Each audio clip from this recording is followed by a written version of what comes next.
Alright, blamusiza ko banyabana basebo. Buli mujjo sinziro kola akatambika nokwetola ensira constituent buli bulungi. Onako lwakuna nakoza mwezi 10 zakonka ku mwezi ogwokuna omwaka 2025 constituent buli bulungi. Yangawe nabasubiza nti nja kujja kipayo era nze nzuyo ntumbudde. Sitera nnyo kujja lwakuna mbanza olw'okunomanya kiwaliwo ekiba kyandeese. Eyakatoka nankulamusizaako kansulenti oli mu kutambuza akatambika nate tweyongere tugende ku program endala neba egenze endala ku mitimbagano egy'enjawulo bakomrade abalagi bakola live kansulenti buli bulungi tugenda kukozesa essaawa zigenda kubeera 2 zokka then tulyoke tugende ku bintu ebirala. Eyakatoka nankulamusizaako nga bulijjo nsooka babuzaako mwena buli omu gy'osinzira okulaba akatambikano yekakusanze mu makaago ku mulimu oba wonna wakakusanze ng'owumuliddemu. Abali mu America mbulamusizaako buli kibuga n'essaza, abali mu Canada buli kibuga n'essaza, abali mu Bungereza buli kibuga n'essaza, abali mu Semazinga abali mbulamusizaako buli kibuga n'essaza n'ensembo kansulenti buli bulungi. Saako nammwe abali ku lukalu lwa Asia mbulamusizaako buli kibuga n'essaza mwoli n'ensi. Bweva mu Asia mbajolekedde Semazinga Asia mbulamusizaako bakomrade mwenna, abali Middle East nammwe batumiddeko, abali ku lukalu Africa mbulamusizaako mwenna buli mujjo sinza okulaba akatambikano kansulenti buli bulungi mwe balikola. Bwenva mu Africa mbajolekedde mu Uganda mbulamusizaako banyabula basabo mwenna abalagina n'ababejja basava ne banava ababuli bwakabaka bonna obusangibwa mu Uganda kansulenti buli bulungi. Mwebale kola, mwebale kwebereramu, mwebale kwagala nsi yammwe, mwebale tajiryamu olukwe. Nako lulu special wakuna yensonga kinzize. Njagala tuyite mbyangu olw'ensonga tulina essaawa 2 zokka zetugenda okukozesa oluvannyuma tuleke tugende mu maaso tebunaagenda ku mitimbagano kola program eziddako. Nkomekereza ne mukambala mukono Wakiso Entebbe kansulenti buli bulungi mwenna abatuuse mbaagala nnyo temujjanga okwo. Bwe nvaawo ngenda basaba okusasanya akatambikano mwenna. Oyina option y'abantu 10 sharingira ko mwenda akoma kateeko account yo ku page yo abasigadde banakalabire abayina abatayina mu gukiryo ku account yo ku page banalabirawo. Bwe nvaawo manyalo mpite mukulembeza yangu Kyagulanyi Center ompite ba MP bonna nga sawudde mu kibiina kibabere ku video eno buli mobere ku video eno nsawuli muntu yenna ansharingira akatambika leero bakomrade bitukola emirimu gye gimu ku social media platforms zino nabo nsaba babere ku video eno tubeke emboze twogera olw'ensonga fe twagala kuyisawo bintu ensi bitegeere abalagi batabitegeera bulungi fe twagala bitegeera bulungi nnyo tubibategeeze. Bwe mmala wena kuyisa obulango bubiri mmala kuyisa obulango bubiri then mbawe akalowoozo tusimbule video. Olw'okuba nti saagala boononera budde njala kusooka n'akalango kano. Akalango kano kasoma bwe kati ngenda kasoma mu Luzungu nkadde mu Luganda then nsomera akokubiri kasoma bwe kati. USA Noob Stroke People Power 2026 fundraising drive which will take place on 12th April 2025 at 7 p.m. Ugandan time, organized by the chapter leaders via Zoom meeting. The Zoom meeting ID is 666 522 668. For more information, please contact the organizers +720 296 366. Ojja kubanga obafuna era bakubuulira ddi naki ekyetaagisa. Kakadde mu Luganda. Abakulembeze bonna aba chapters ez'enjawulo abali mu diaspora bakutegeeza abakulembeddwamu abakulembeze ab'enkizo abawangira mu ggwanga lya Amerika bakutegeeza nti abakulembeze ba chapter abakulembera chapters zonna abali mu Amerika abakulembera national platforms ako people power bakutegeeza nti bagenda kubeera okusonda ensimbi ku mutimbagano ngenda kuza omwezi 2 ngenda kubeera okusonda ensimbi ez'okuddukanya campaign z'omwaka ogujja gwa 2026. Ono kujja kulengana ku mwezi 12 omwezi gw'okuna omwaka 2025 saa zijja kubeera emu ey'akawungeezi ku ssaawa za Uganda. Bino byonna bitegekeddwa abakulembeze ba chapter okwetola ensi yonna naye abakulembeddwa mu Amerika. Entuntula n'olugenda kubeera ku mutimbagano gwayita Zoom ng'ayagala okuyingirako okwegatta ku mutimbagano guno ojja kukozesa ebisumuluzo eby'ennamba zino wammanga 6 emirundi 3 5 2 2 5 6 6 8 okumanya ebisingawo ojja bakulira ku ssimu yaabwe ey'omu ngalo erika salaba 7 20 29 6 3 6 ojja kuba obafuna bonnambiro okuba nga obategeeza oba kutegeeza ekyekigenda kugenda mu maaso. So byebyo. Alright, katika marokola akalanga akokubiri then tuloke tugende mu maaso nga bwe kiri. Nabana bakutegeeza nti People Power National Unity Platform UK bakugambye demonstration the UK should stop training dictators and government of Uganda death squad human rights abusers at the Royal Military Academy Sandhurst.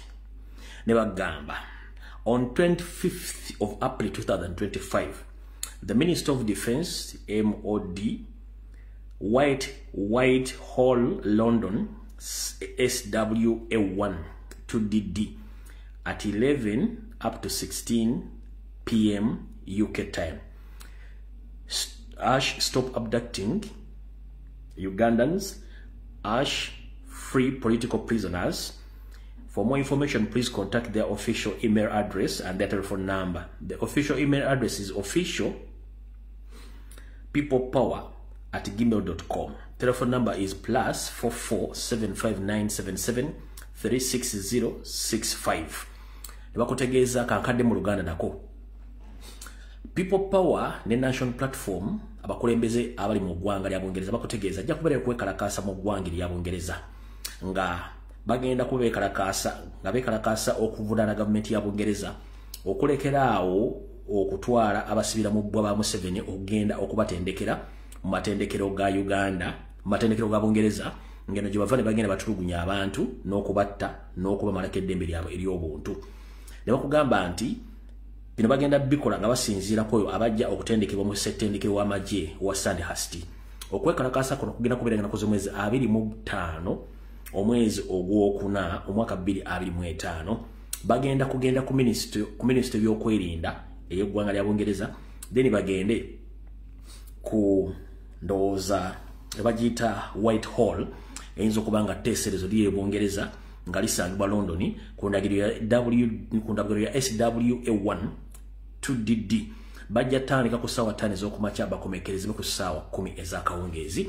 Endagiro ndoza mugimanyi bulungi nnyo basomedde buli kimu jakitegeera so ke kakalago kaabwe bakugambye kwekalakasa ku nnaku z'omwezi 25 bakatereza mu kwekalakasa ku nnaku z'omwezi 25 so si 20 nga basookubala bakutegeeza bulungi nnyo bakutegeeza nti okwekalakasa ku kyogera nga nabikusomeza 25 omwezi ogwokuna 2025 kunateka ssaawa 5 mpaka ssaawa 10 ez'akawungeezi ku Ministry ya Defense y'okwenda ya Bungereza saako neyo bagenda okwekalakasiza ndowooza kolo gye boogera gye bayita Whitehall nga bagezaako okugamba nti gavumenti ya Bungereza erekeraawo okutendeka n'okuwa obuyambi abassi mu Uganda abatta bannayuganda abatta abantu e Sudan ne Somalia mu ngeri ey'ekyonoonero. Kati awo tuba tuvuddewo then tuleke tugende mu maaso bwe tuva ku bulango obwo njagala kusooka kuyisaawo akalowoozo kano. Njagala akalowoozo kalero kano buli muntu kamutwale gyali okawulirize bulungi nnyo. Akalowoozo kano njagala mukawulirize bulungi nnyo. Tulina engombe egamba nti totta kibe wattu nga tonnakikenya ndusu. Mugenda okujja akalowoozo kalero totta kibe nga tonnakikenya ndusu. Lwaki totta kibe nga tonnakikenya ndusu? Ebigambo ebisinga obungi ntera nnyo byogera. Obusungu obwettumbizi bubi nnyo buyinza okukozesa ensobi nga wandibadde togikoze ne wejjusa oluvannyuma. Kati mu nkola ya totta kibe nga tonnakikenya ndusu ebiseera ebisinga bw'oyanguira nnyo ekintu ate tofuna makulu gaakyo. Tukola ensobi mu kwogera mu butakola naye nga gwazikoze oyinza obutaziraba wabula bw'ozikozeeko bakola ki? Be baziraba. Kati bw'ozikozeeko abamu basirika abamu tebasirika era abamu boogera abamu ne balivenjinga n'okulivenjinga oba okoze olutabaalo bakuddukudize nga gwaliwaddiza naye ng'ate katuga nti ezenkanankana n'ebisiki tezaaka. Lwaki? Ebiseera ebisinga tugamba nti gwe kyotasobola ate omulala ajja kisobola okukikola obulungi. Tubeera ku mitimbagano kuno nga twogera ebigambo bingi nnyo naye fe omulimu gwaffe gwakwogera naye tujjukire mu kwogera tukoleramu ensobi nnyingi nnyo naye ate ensobi ezo tuzivunaanyizibwako naye ate njala tujjukire nti omuntu yenna wabanga mukulembeze nga alina office gy'atwala nga mukulembeze nga alina office gy'atwala nze ayogera nnyinza okuba sirina buvunaanyizibwa na bumalirivu na bukola bintu muntu ebyabadde akola nga nze wano ndi kafulu mu kwogera n'okukyusa ensonga z'ebyobufuzi ne bwe tudda mu management nga kizibu nnyo gwe okukwasa ofiisi eyo ayogera ku mutimbagano managing ofiisi eyo tekiba kyangu nnyo. So njagala weesabire ekintu oba okikoleko solution oba okikoleko attack ng'omanyi nti you can afford it oba you can manage it. Njala tuyigemu bintu bingi nnyo. N'ekirala mu nkola ya Museveni eya divide and rule mu nkola ya Museveni eya divide and rule kansoke mbasomera akantu kano mukategere bulungi nnyo tukyali mu kalowoozo kalero ekigambo kye bayita divide and rule Yoseriti Bahabulwa Nyandwe Lutabayisirwa kye kigambo kyasinga okukozesa. Divide and rule mu Luganda kitegeeza baawulemu obafuge. Ekintu ekyo Muzungu yajja akikozesa nakati akyakikozesa nene bakaddugala bannaffe bakikozesa divide and rule. Twandisuubidde nti ffe abakulembeze abaagala enkyukakyuka ey'amateeka n'ebiragiro twandibadde tutufuuka ekyokulabirako nti wadde nze ndi kafulu mu kwogera n'okwogera ensonga z'ebyobufuzi naye ate mu administration and management nabye sisobola. Mu management nina kye sisobola kati saagala kulengeza oyo akikola bwe batakoze ensobi mu management eyo twandibadde tubaako we tukoma. Mu system ya divide ano Museveni muno mwatinga okuzannyira omuzannyo bulungi akusetinga ne wekuba goolo. Kansoke mbasomera akantu kano. Ekigambo kye bayita divide and rule yenkola engenderere ey'okukuumira abantu yenkola engenderere bafuzi abasibira mu bbwa gye basigaza okukozesa mu buyinza bwabwe okuleetawo enjawukana wakati mu bantu ekiviirako abantu abo okufuna obutakwatagana. Bwe batakwatagana kitegeeza nti yo omulabe waabwe aba afunye kyayagala oba munfuna. Tukyali mu kalowoozo. Tuli mu divide and rule. Kanka basomere bulungi. Nawe osobola okugenda okukwata essimu yo ku mutimbagano n'ogenda kugolla Moses n'oteekamu the meaning of divide over what is divide and rule. Ojja kifuna. Bw'onoomala okufuna ekigambo divide and rule then ojja kutegeera lwaki. Bwe nkugamba ekigambo divide and rule kitegeeza nti bafuge soko baawulemu oyo ko bafuge. Bw'omala obbawulamu ofuge gwabaawuddemu kisigala gy'oli okubanga oli mu control nti abantu abandi badde bakwatagana omaze obbaawulamu osigazza omupiira bagenda sigala nga balwanagana gwe nga bw'ogenda mu maaso. Mu nkola eno kijja kitya? Wano ku mutimbagano buli muntu alina omutwe ogugwe era buli muntu ebigo byayogera bibye. Wano sisuubira muntu agamba nti goina doctrine esobola okuyinfluensinga buli muntu omukaka endowooza yo n'entegeera yo ne superiority yo. That is wrong. Buli omu akozesa mutwe gwe ate buli omu alina ideology ye. Nze sikola nkuwano vile bagamba nti njagala okukaka omuntu okutegeera nga bwentegeera oba byenkugambye oba bitwala nga bwembikugambye. No, nkulekera reserve yo ne right yo okwesalirawo gondemu ku kyowulidde. Sina right egamba tegeera nga nze tegeera nga gundi wabula bw'osanga omuntu nga kuga nti ye asinga otegeera doctrine gy'ayagala otegeere teri muntu omulala abuuza ku bintu byayogedde ng'ayagala bibye. That is wrong. Toyawukanako na dictator nti ye kyayagala kibe tabeerako muna muntu akibuuza. That is wrong.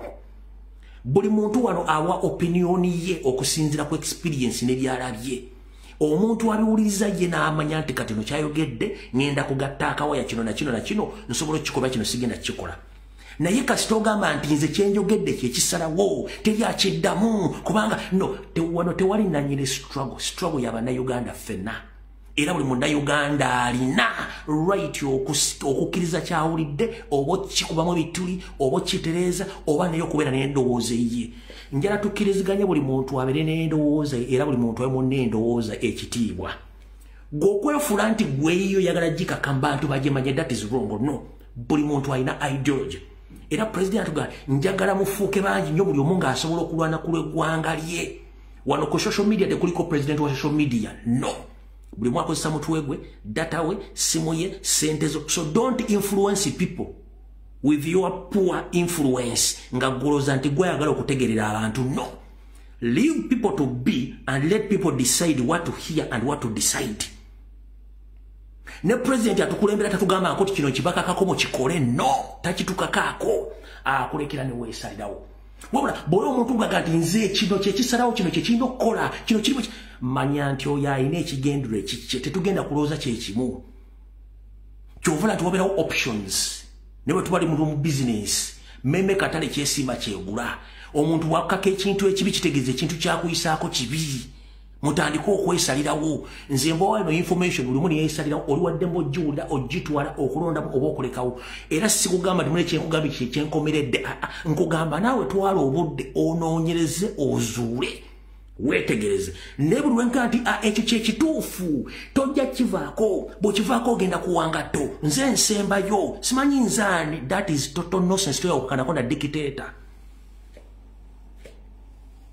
toyawukanako na dictator toteeka ndowoozayo nfu mu bantu wendowoozayo tambula ogende na buli muntu muleka wendowooza ye kyekitwawuza emitwe n'okutegeera ompulira bulungi nnyo kyekitwawuza emitwe n'okutegeera nobaga nti ate gwe nze nsinga nze njogera kyensalo no that is poor reasoning capacity kati mukigula lungi njagala tuyige nti nze bwe mbanga njogera gwe gwakwogera I don't decide on the management no kubanga nze kati sigenda kudda mbiri sisobola ganti kati nze ngenda okudda mbibigere secretary general fu kuba secretary y'intu tasobola kukola kyenkola buli muntu master mukyakola ate waliwo abakola decision making tebazigwako bugenda okola decision n'ogenda tikino nze njagadde kigendeyo kino it's a process by process ate tuyina okubutawa mulabe waffe kyagaanya kweyambisa mukisa gwaffe kututeekamu ntalo no kuba kati bwe tubanga tugenze mu ntalo nga ziri within amanga stars kitegeeza ye Museveni abali mu system ya divide and rule yensonga nabagamba nti nze sticking video ya muntu kabere comrade lwaki mbera mu video nengi sticking nga zijja mu biga by'okukozesa lwaki use your head as you preach the gospel of change, not your ideology, because your ideology can't work. If your ideology says that we must act with immediate effect, as it happened where everything passes through process, which is a process.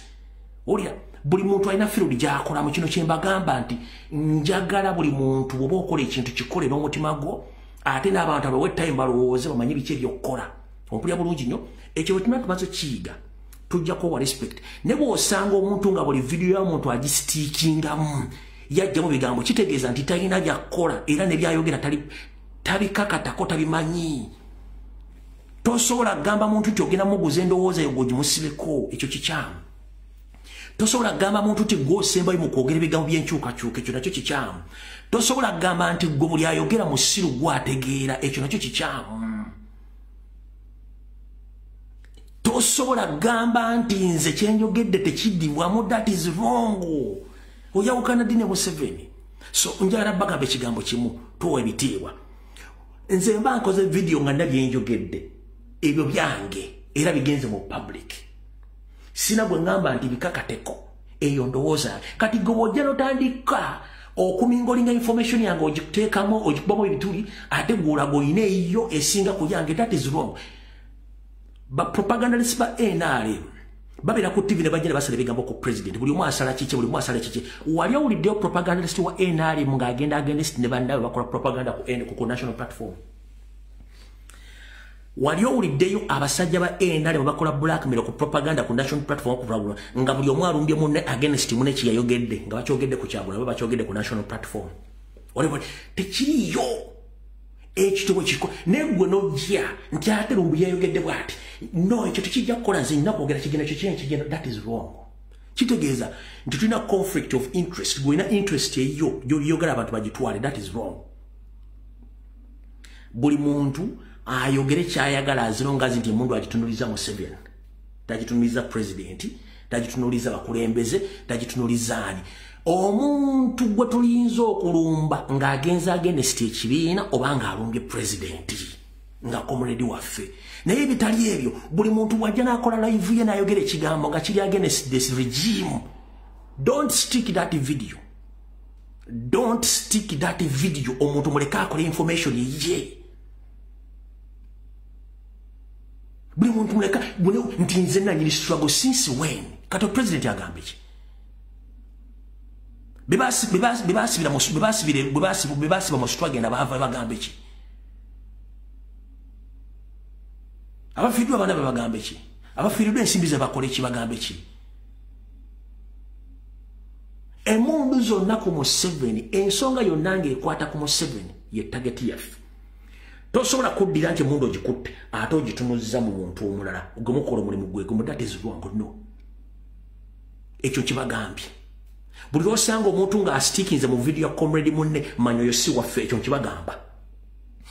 Njagala comments ne bwe ziba 3 bwe ziti maze ku social media kuno nga ndi mu struggle for the good 6 years. Njagala ombulyo nti nali nkotte mu video ya comrade muga kino wakyogedde bubi, kino bakyogera bati, kino bakyogera bati. Njagala wandikawo comment. Wadde ku live yange I don't care. Njagala ombulyo nti lumbu yali akotte mu video omwana yenna ayogedde. Nenga nti kino wakyogedde bubi, kino tokyogera. Njagala ombulyo waliwo nali nkikozeeko.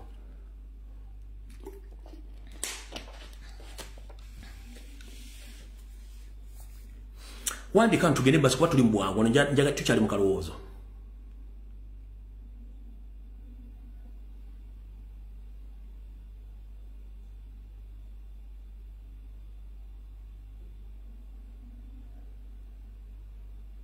Lwaki sisobola kukwata mu video ya muntu gisitiikinga? Sinze muwa information, sinze nyine essimu ye, sinze mugulira data, ate sinze namuyita mu struggle ya janga yeso. Tewali ngeri gye nnyinza mukwata mu nsobi ne muga nti kino wakyogedde winga ate akiraza mu 7. No, that is wrong. Sisobola kikola. Ffenna kye twandibadde tukola. That nonsense must stop. Buli muntu yeetegeerera. Kekabadde akalowoozo ka leero njala tugenda ku video tuleese. Kansabe nti omukulembeze waffe atuuse bulungi nnyo. Mu information eyo tuleke tugende mu maaso. Naye before nga tunagenda mu maaso, njagala voice note eddoboozi no lyengenda okuzannya ndipostinze ku page zange zombi na accounts zange. Ng'obubaka buno njagala bugende eri abasirikale bonna okuli aba UPDF, okuli aba prison, aba police n'aba SFC. Obubaka buno president yabwogera, njagala buwa amakulu batukeko bulungi nnyo. Obubaka buno njagala soka bozanya nga sinagenda ku information bukulu nnyo. Njagala mbuulize bulungi nnyo. Gwe ng'olina muganda njagala mu sharinga akatambi kano. Bw'oba tosobodde ka sharingira kuno genda ku page yange eya Lumbuye Fred eya Kajubi 2 ogende ku LBS TV. Akatambi ako nakataddeyo. Mu kasharingire baganda ba basirikale aba police aba amagye buli omwaka awulira akatambi kali mu Luswahili. Na wano ngenda kazanya. Mu kawulye bulungi nnyo. Kaka gwe malo kazanya tusibule video kako. Wananchi wenzangu, mabibi na mabwana, jina langu ni Chagulanyi Sentamu Robert aka Bobby Wine, kiongozi wa National Unity Platform na People Power Movement. Na washukuru zaidi kwa kila kitu mnachofanya kujenga taifa letu Uganda. Leo nataka kuzungumza kwa mara nyingine direct na walinzi wa taifa letu, wanajeshi wa UPDF, askari wa Uganda Police, wa Uganda Prisons and all security personnel.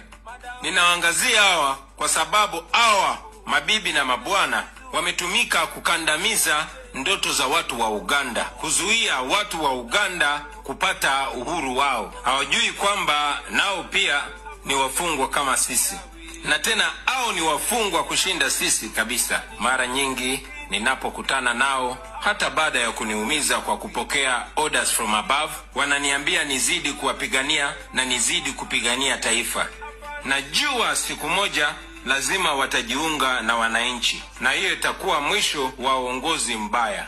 Siku hizi maisha wanajeshi wetu ni matatizo kabisa. Hii ni baada tu ya uhalifu kwa kutumia bunduki na uwaji wa kinyama. Mashambulizi ya wanajeshi wetu Somalia yanatukumbusha mahangaiko ya wanajeshi wetu walio nje ya nchi.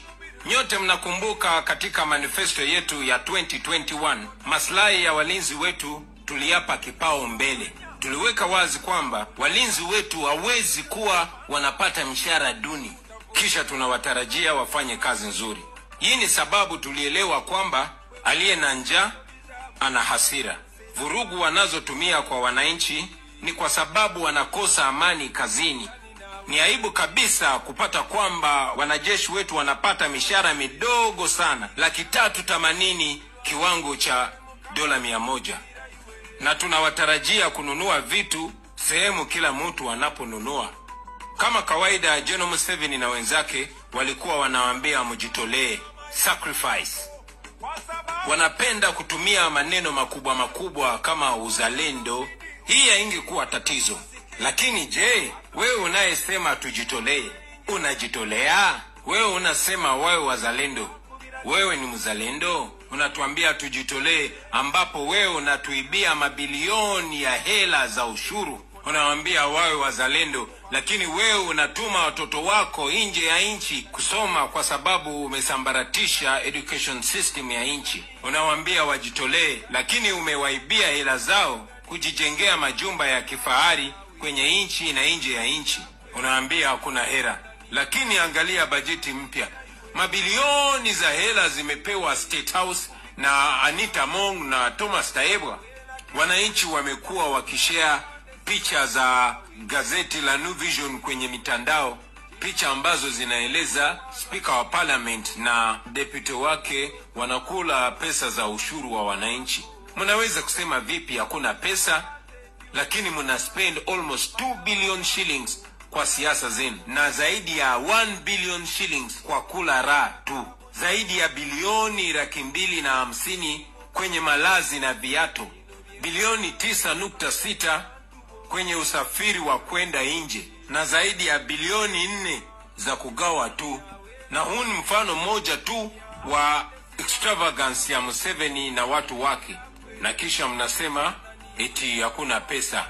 Tuko serious kweli? Nimetembea nchi nzima na nimeona miserable housing conditions za wanajeshi na polisi wetu, na hata za Kampala. Cha kushangaza, hii regime iko na uwezo wa kununua mabunduki mapya na gari za tiagasi mpya kuwakandamiza wananchi, lakini wanasema hawana pesa za kuamudu au ambao wanatumia hizo bunduki na tiagasi. Mnaposema hakuna pesa za kujenga mashule na hospitali za wajeshi na polisi, lakini kuna pesa za kununua Mercedes Benz za regime officials na kununua gari kama 3 au 4 za escort. Kwa hivyo, wacha kuambia wajitolee kama wewe unaishi maisha ya raha kwa pesa za ushuru. Wacha wewe.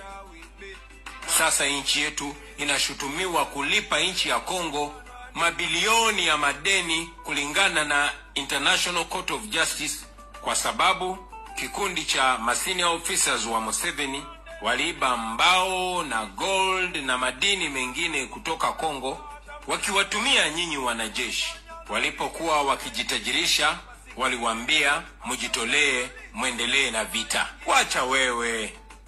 Tunaongelea hali ya kuboresha wanajeshi wetu, sio tu kwa sababu ya siasa. Hapana, tunasema hivyo kwa sababu tunajua inawezekana. Tuna mali ya kutosha kuwalipa vizuri na kuhakikisha maisha yao ikuwe sawa. Tuko na maswali mengi kuhusu classified budget, karibu trilioni 3 kila mwaka. Lakini je, hizo pesa zinafanya nini kweli? Kwa nini msitumie hizo pesa kujenga mashule na mahospitali na manyumba za wanajeshi na polisi wetu na familia zao? Ungeona tofauti kwa mwaka moja tu. Angalia bajeti ya mwaka ujao. Tunapochukua maneno na tweets za Army spokesperson, UPDF iko na wanajeshi kati ya 50,000 na 60,000. Hata kama wangekuwa wanajeshi 100,000, bajeti ya sasa inatosha kuboresha mishahara ya kila mwanajeshi wa rank ya private kufika 1,000,000 kuanzia tarehe 1 Julai mwaka huu. Sasa hivi mshahara wa mwanajeshi wa UPDF wa rank ya private ni 385,000 kila mwezi. Hiyo inamaanisha private wa UPDF anapata 4.6 kwa mwaka mzima.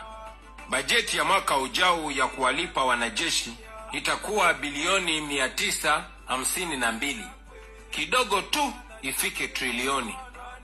Sasa kama UPDF ingekuwa na wanajeshi 60,000 na kila moja wao analipwa 1,000,000 kila mwezi, tungebaki na bilioni 250 ya kuwaongezea mishahara au wa maranka makubwa. Kwa nini haifanyiki? Well, kila mtu anajua answer. Kwa hivyo, struggle yetu ni ya haki na usawa. Tunataka kuwa na promotions za usawa, deployment za usawa na training opportunities za usawa. Hatutaki ubaguzi wa kabila na kilugha. Tunataka watoto wote wa walinzi wetu wapate masomo mazuri. Tunataka wake zao wapate matibabu bora kama wake za wale wanaowalinda. Tunataka jeshi yenye clear system ya kuingia na kutoka kama ilivyo katika nchi zingine. Kujiunga na jeshi haifai kuwa jela. Mtu awe na uwezo wa kujiunga na jeshi, aiserve muda fulani, halafu aendelee na mambo mengine, labda akitaka kujiongeza kijeshi. Na tuwape shukrani na retirement ya heshima. Haya yote yanawezekana tukiwa na government ya wananchi ambayo kazi yake ni ya kutumikia nchi na sio kukeep regime in power. Alo, Obaka Mbulide. Asante sana mkubwa Laishi wa Uganda, His Excellency Robert Kyagulanyi Ssentamu. Na hiyo message nafikiri imefika kwa wapiganaji wote, kwa barracks zote. Wengine wako Kongo, wengine wako South Sudan, na wengine wako Somalia, na wengine wako kwa barracks zingine huko Uganda. Sasa hiyo ni message na ya Laishi wetu alichaguliwa, Laishi Robert Kyagulanyi Ssentamu AK Bobi Wine. Ashawaambia kila kila msirikali atapewa msala ya milioni 1 ya Uganda. Muamuke, mnajua vizuri Museveni na familia yake wameiba kila kitu. Wameua kila mtu. Sasa time ni yenu. Hiyo message imepewa rais mwenyewe, mlichaguliwa mwaka ya 2021. Sasa niyo ni message. Kale mubufunze omukulembeze abadageza akonyogamba ebyo kwerinda nti bakola kinene nnyo okukuuma eggwanga, naye ate basasula kitono, ate nga ssente weziri, ate nga tebajja kubeerawo mu mbeera y'emu nabo bakuuma nga bafuna ssente entono, ng'ate amasomero amalwaliro mabi buli kimu, ate nga ssente weziri. Message mufunze gyabadde agezaako balaga. Katika video katandise mufunze, ndowooza ebisigadde ngezezaako nnyo okubategeeza oluswayiri nange lumanyiiko olutonotono.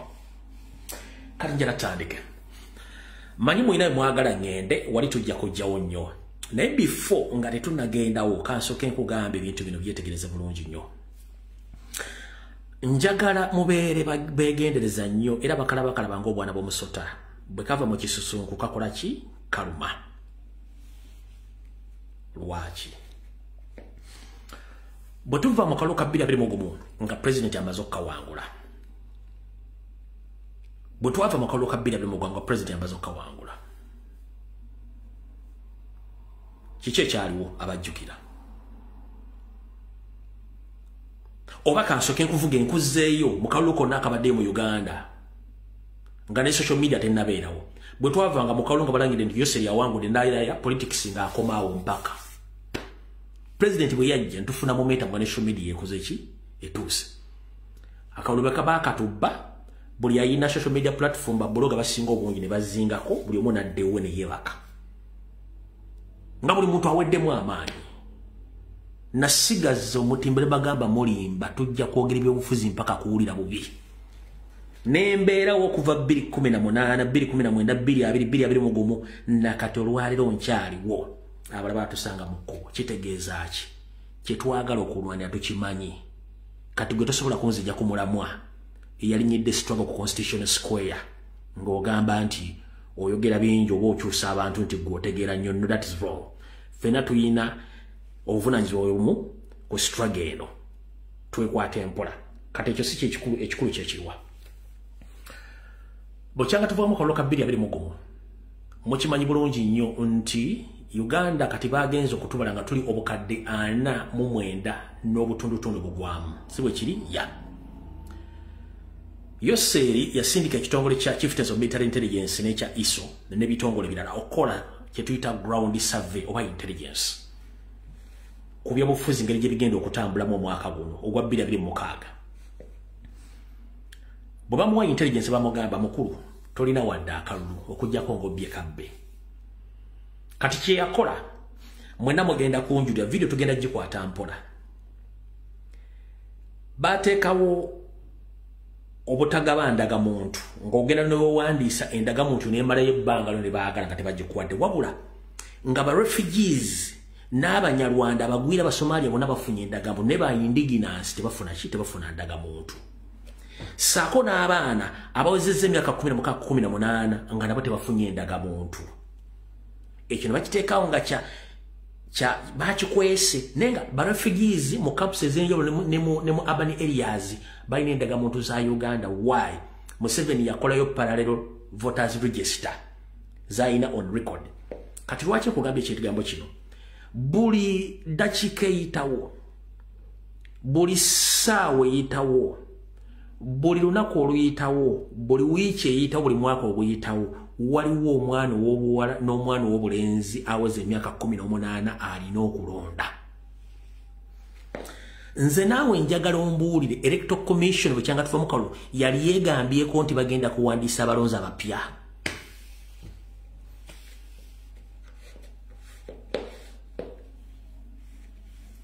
Njagala onziremu bukyanga tuva mu kalulu ka 2021 Uganda Electoral Commission yali ewandiisizza abalonzi abapya.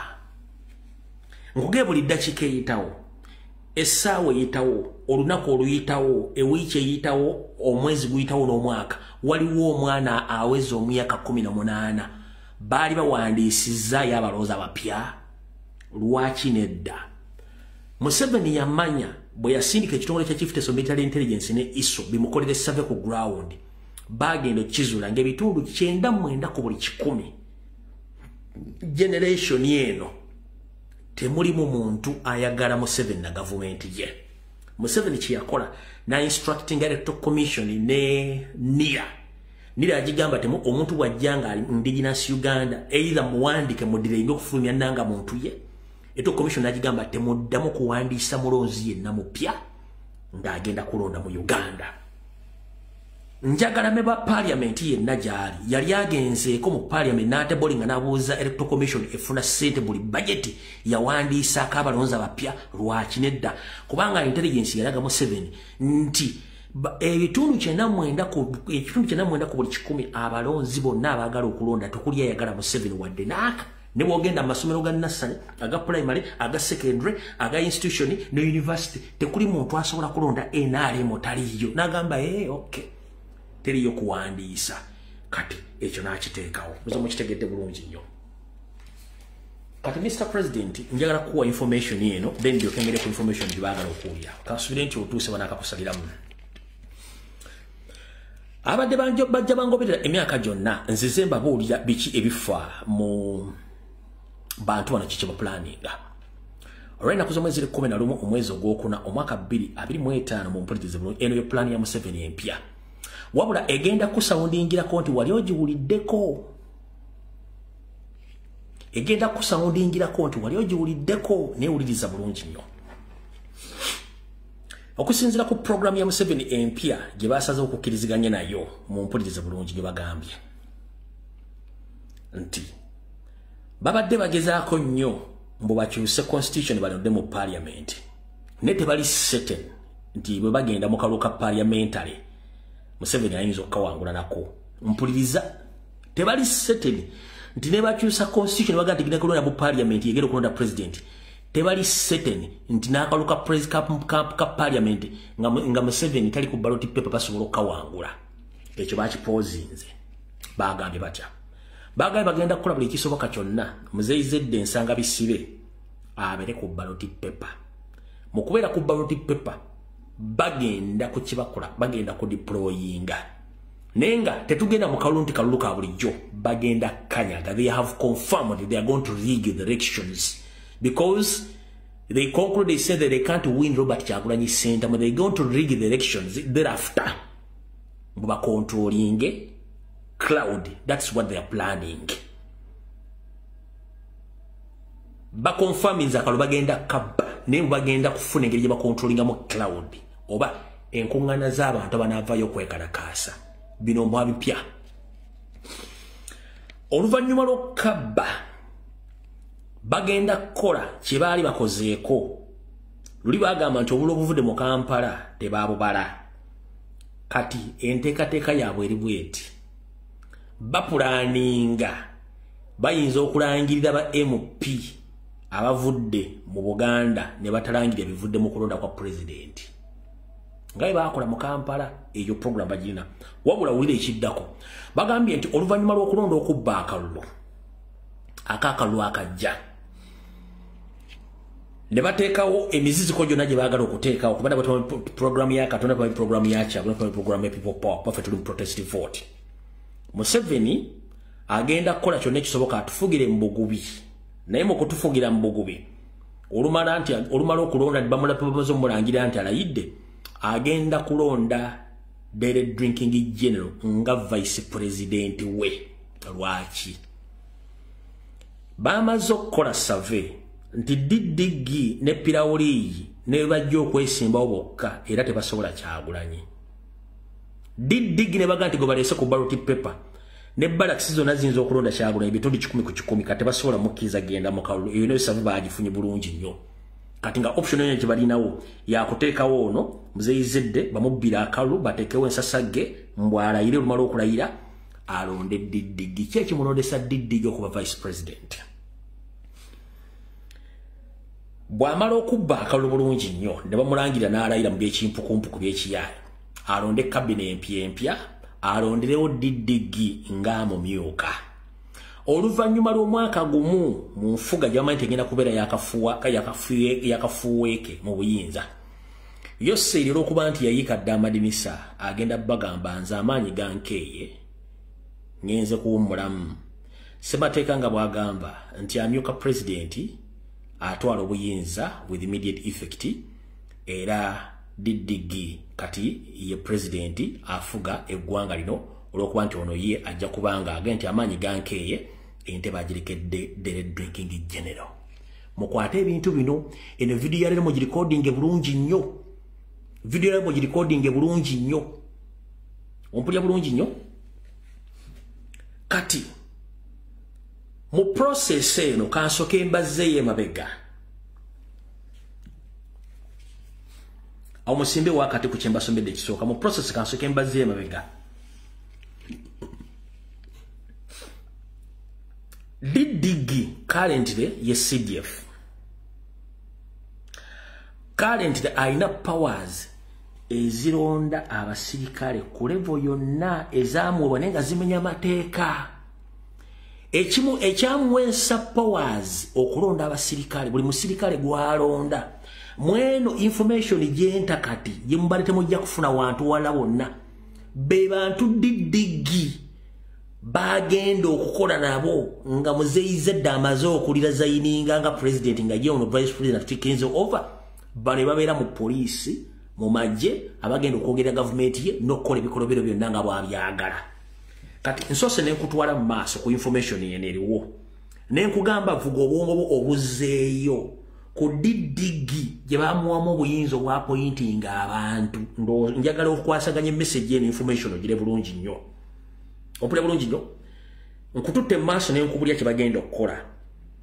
Kati nenkugamba sookodde emabega otunule ebikolo bya Didigi bye badde akola ebyokwapointinga abasirikale ab'amagye ku level babadde alonda abo bagenda okuteeka mu department zonna ezigenda okubanga zaakola nazo oluvannyuma lw'okujja obuyinza ku kitaawe. Ompulidde bulungi nnyo tuvudde waawo.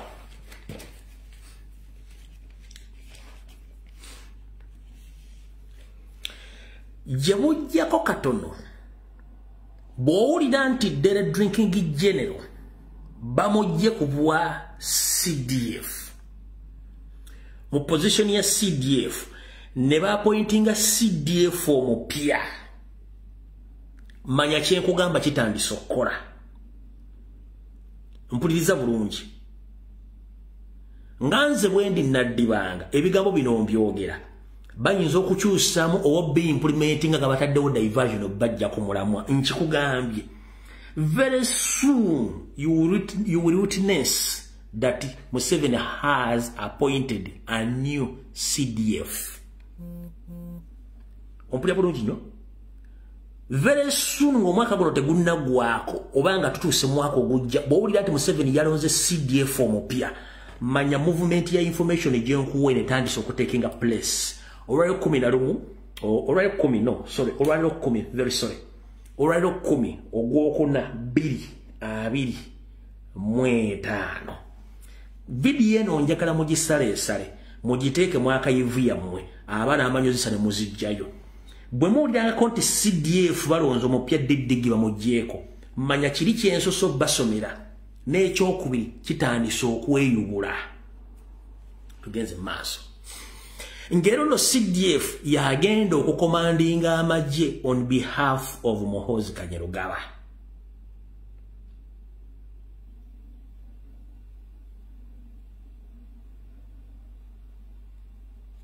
Mukiro tisize bulungi kati mumpulire bino messenger mugisindikire baganda bamomo nabali magye ne ba ministers mumbere eyo ba high ranking UPDF officers ne ba ministers bibamaze okukolako intelligence ne survey tebakiriziganya na DDG bayina options ibiri. One, waliwo okubagoba mu offices oba okubeera eliminating one by one. Those are two options. Mumpulye bulungi. Some of the after Muhoozi being removed from the office of CDF and currently he will start to dismiss the high-ranking UPDF officers and some ministers who don't believe in him because they have already organized or they have collected enough intelligence that among the ministers and among the some high-ranking UPD officers, they are against him. Muhoozi's what? Muhoozi's presidency. Oh lol. Katigwe minister yenna ngo chimanyi bulungi nnyo nawe senior UPD ranking officer kasitole nga batandise okukyusa waliwo olushafo minister waliwo olushafo bakugyeko oba osigazze ekintu kimu either okudduka mu ggwanga oba okuttibwa oba okuteekebwako emisango gya Naggomola ne bakuteeka munda y'ensonga lwaki mainire balwana nnyo okuimplementinga koti mashe ebeerewo ng'oggyeko abalabana ng'oggyeko ffe aba national platform ne president waffe abantu abagenda okufeesinga koti masho be ba UPDF high ranking officers ne ba government officials abali munda abatawagira Muhoozi nga bakimanyi ate nga already babadde nga bawe mundu ambayine muntu ziri registered bagenda bakwatira bonna bonna nti babadde muntu registered munda nze mukitegedde bulungi nnyo omuntu omunafu video eno soko ogireke kyekindeese olwaleero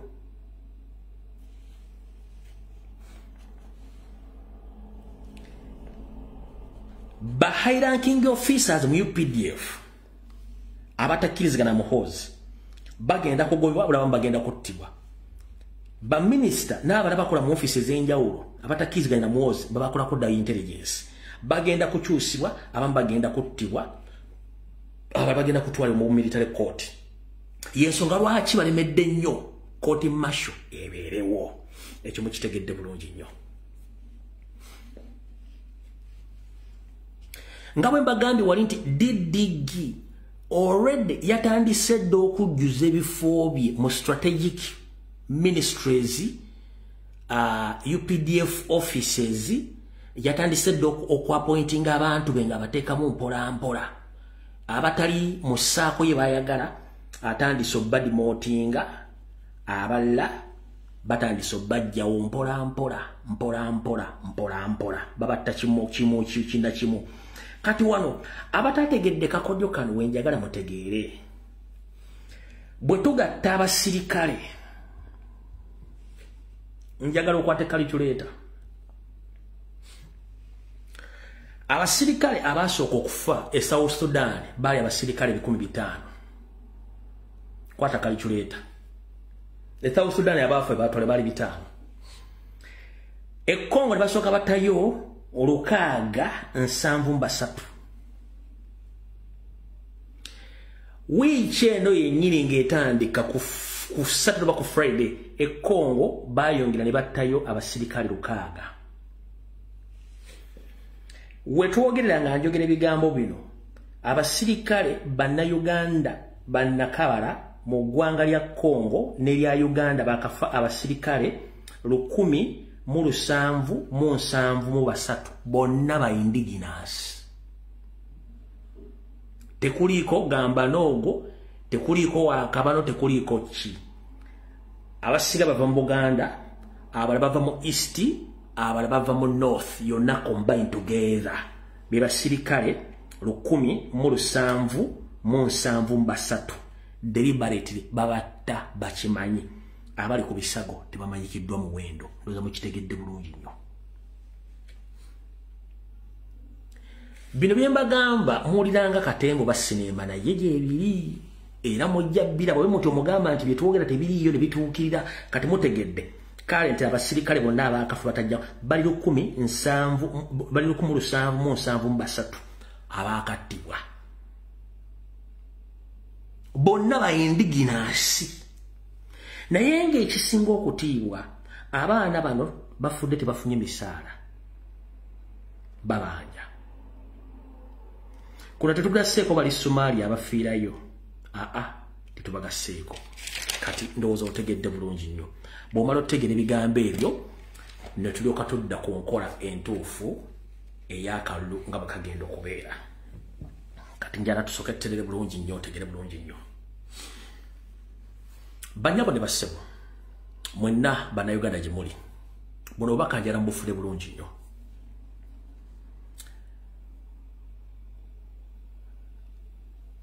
Ku mitimbagano egy'enjawulo babatereddeyo nti bakansalazi aba Kampala, Central, Lubaga, Makindye, Kawempe. Bakansala bano bali mu 10 bayitirivu nnyo kamala okulaba wano basobola okufuna details zaabwe. Sigenda basoma naye njala kuyita njala kubalaga bulazi namba yokka.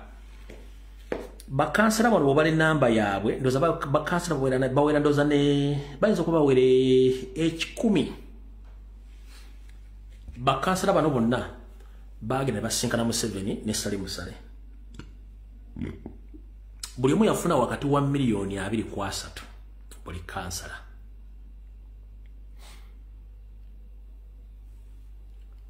Ba MOP abaffe benyina ba National Platform basinga obungi batulyamu olukwe. Bwogenda mu bibiina bire by'obufuzi ebiri ku ludda oluvuganya bonna basinga beetunda dde wa Museveni. Y'ensonga lwaki bali against ne National Platform. Bw'omala okusiga ekifaananyi ekyo kwata ekifaananyi ekinene ennyo ekya Robert Kyagulanyi Ssentamu President omulongo kiteeka ebbali wali. Osooka okwata obuzito bwa management bw'alina ng'omuntu. Okwate obuzito bw'abantu be yali asuubira nti bali mu ludda oluvuganya obuteeke wali. Okwate bannayuganda bennyini abali mu diaspora abali ensimbi za Museveni nabo bateeke wali. Nga omuntu yali mu diaspora tatadde kigambo mu bwongo bwe nti omuntu omu afuga atya ensi emyaka 4 naye ng'ate ensi wagifugidde tezikyuse kesigadde nga bweri. Abo no bakwata bateekaawo. Then okwate loodi ya Bulakamero propaganda malis wamutaddeko emyaka gino gyonna omugatte wali omuteekeko. Bw'ovaawo omuteekeko entalo z'embagambi z'abadde alwana silently nga tezizze mu public. Wano wenjagala obbagambira comrade yenna ali awo ng'okola video nga bwenzikola before nga tonnatinkula lutalo sooka weebuuze Robert Kyagulanyi Ssentamu asobodde atya okukola mu myaka gino emitono ennyo ena n'abeera ng'ali successful nnyo mu kuteekawo ekibiina kya national platform n'azimba headquarter n'asigala nga management agikutte naye nga eyo munkuba muli obugulumbo bubeera yeeye ebigambo tebibula ebigambo n'asigala nga handolinze management ye bulungi n'aja handolinga bulungi kitegeeza omusajja asaana respect nandisubidde mu nkola y'emu engeri president gyahandolinzemu issues zino nyingi nnyo naffe bwe twandihandolinzemu issues ezimu wano so si kuva buveeri ggwe n'okola ky'oyagala kubanga oba oyina ekigendererwa teryamanyi kigendererwa kyo gwengoloza nti ensi ejja kukusanyukira no tejja kukusanyukira kubanga n'omukulembeze yennyini bw'abeera n'atandika okulaba entale ziri ku social media yeebuuza bano ki kye baagala bwe tukola emirimu gy'okulabisa n'okuba Museveni kya president lwafuna emirembe so si kulwanagana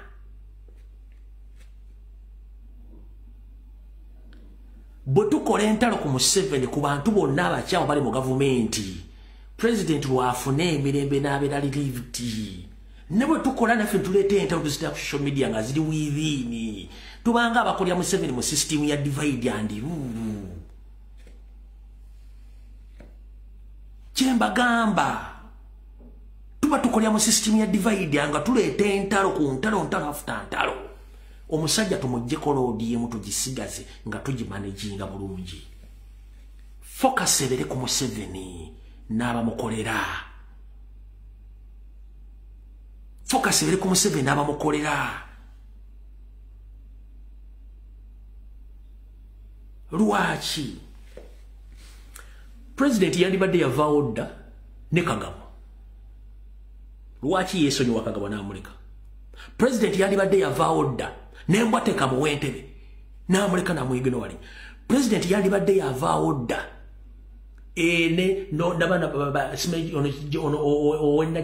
owennakifuma waliwo n'oyo aliyo Simaila ne ku Jinja Road nga Jimmy Simaila yandibadde yavaawo dda president bandibadde babaguma dda n'empuuga president bali babuguma ddala n'abantu bangi bajoyisi baagala bandi bonna bandibadde byababuguma ddala naye nno kuba constitution ekugamba bweti nti omuntu yenna bw'asalira n'aga nti interest nti agenze mu kibiina kirala ekibiina kiwandikira parliament kiwandikira commission ne bateekawo kulonda president yasabako balonda omukulembeze nga wa national platform bamugjewo olw'okuba nti yalidde mu kibiina olukwe yeewala ntalo na bugumbuko kuba ye yasooka kusoma Museveni kikyasinga okwagala Museveni kyasinga okwagala kiba kiyita divide and rule ye waafunira kati bw'otamuwa divide and rule chance eyo omukoze bubi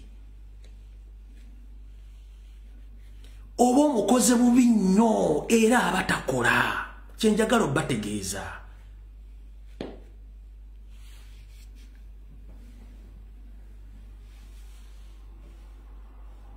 okujjako ng'ekintu kivuddewo kirina okutuuka nga kisusewo kirina then yawo you have right naye ng'ekintu tonna kitegeera nsibuko yaakyo na buvu nange nsobola okulumba omuntu ne muyisa bubi naye nsooka omuntu ono ali atya kikyazaako kikyakola ki then awo tusobola okulumba naye nga n'ekintu ekinnabeera makiwa gwe n'okiyumba that is wrong ekintu olina okiwa obudde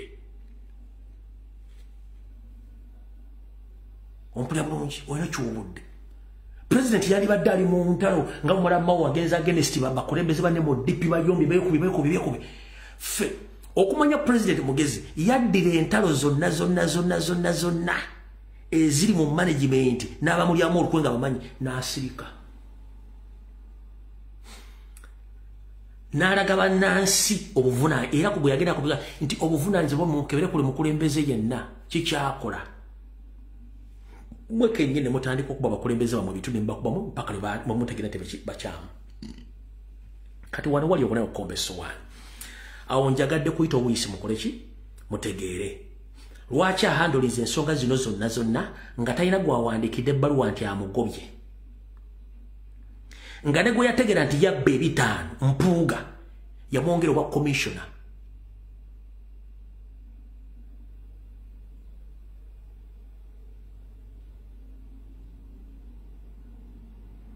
mulishafu n'amuggyako n'agaanirako yagendako mu high court okuwaaba no yagamba no let it be like that kibeerewo ensi etegeere okitegeera bw'ate waakwata ensonga ze njagala tumuwa obudde obumala yeerowoose tutumuteeka ku pressure kubanga alina ebyokukola bingi in fact kansooke nkikusomese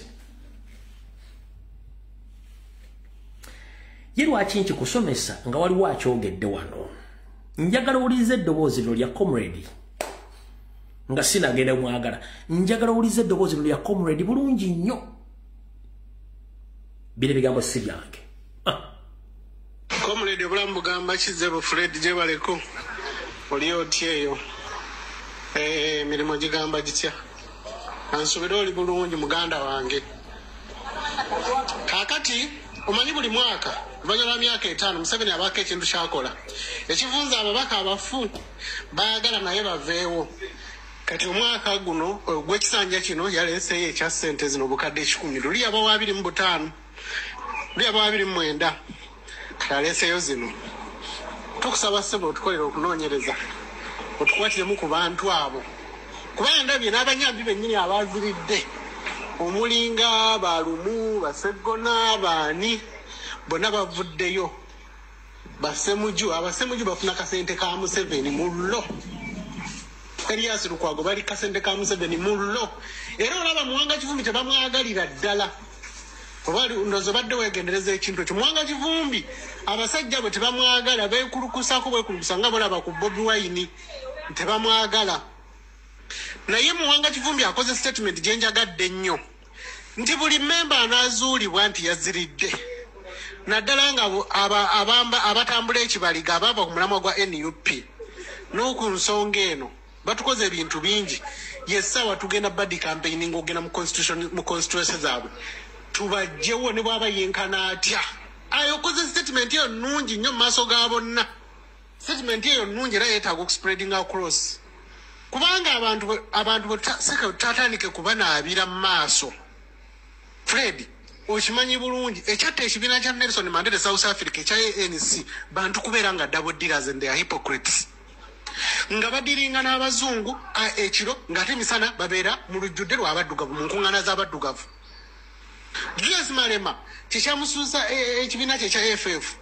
kubeera nga yali alina abantu emisota egyamubeerangamu ebiina byonna ebyo birabye ogoberera history genda ku bibiina ng'ebibaddewo ng'Tanzania Chama cha Mapinduzi Mau ye Kenya ekizitono n'ebibiina ebyo bakulembeze kubeera nga abantu people those kind of people abantu ababeerawo nga bo they are selfish okitegera bantu beerowoozaako bokka okitegera ate nekibeera kibi nnyo naddala mu Buganda era twetaaga okukola census ey'amaanyi nnyo ne investigation ey'amaanyi nnyo buli mubaka eyalidde sente zino tumuteekeko ekibuli nga bwe twakiteeka ku bakazi bwe Bashir nga bwe twakiteeka ku Mpuuga ba Joyce baagala n'abalabi batandise kati okweganza agenda mu makyaki yejjako ekibi nga neyerabira nti Kyagulanyi yamuleeta mu parliament n'abantu bayiwa omusaayi olw'okuba bo okitegera n'olwekyo twetaaga abantu abo tubateekeko ekibuli era tubateekeko omukono ogw'amaanyi nga Muwanga Kivumbi bw'ayogedde era nsanyuse nnyo nti abaatulidde bonna nga bakola ki weebali omanyi ebiseera ebisinga abantu beefuula bagezi naddala mu politics wa Uganda naye nga basiru kwatasobola kungamba Joyce baagala olw'okuba oyina musajja boyfriend Mpuuga alina abakyala basukka mu 3 olwedde naawe olw'okuba bw'ate akulimbyelimbye mufunyeyo akayumba ate naawe olyoko naawe obebbeza ne weerabira Kyagulanyi yakuyirawo omubiri kale n'olw'ensonga eyo taata nkusaba otuyamba oyongere otukkaanisa ensonga eyo Muwanga Kivumbi gy'ayogedde buli muntu yenna eyava ku mulamwa gwa NUP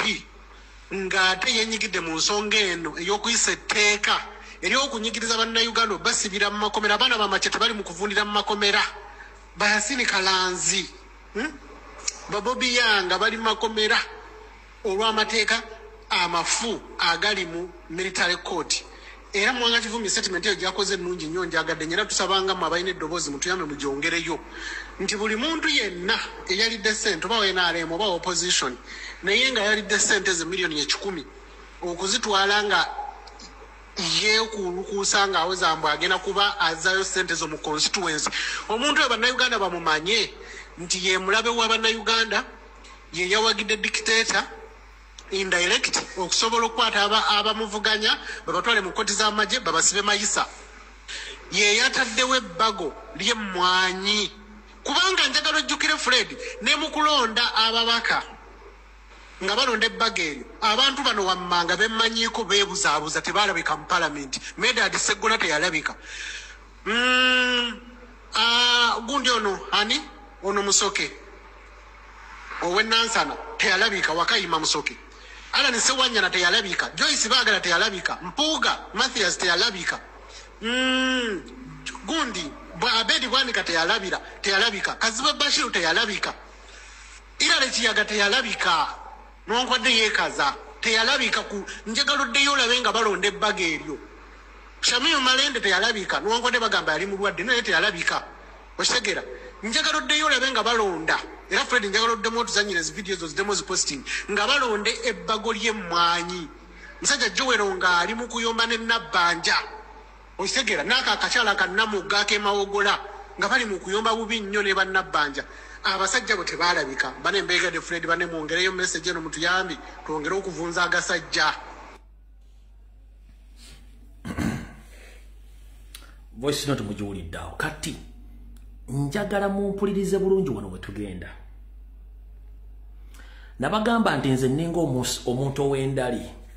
Amaaso gano w'endali bw'abanga alaba buli kintu akiramu emirundi ebiri. Kati njagala musooke mu mpa amato gammwe mbannyonnyole.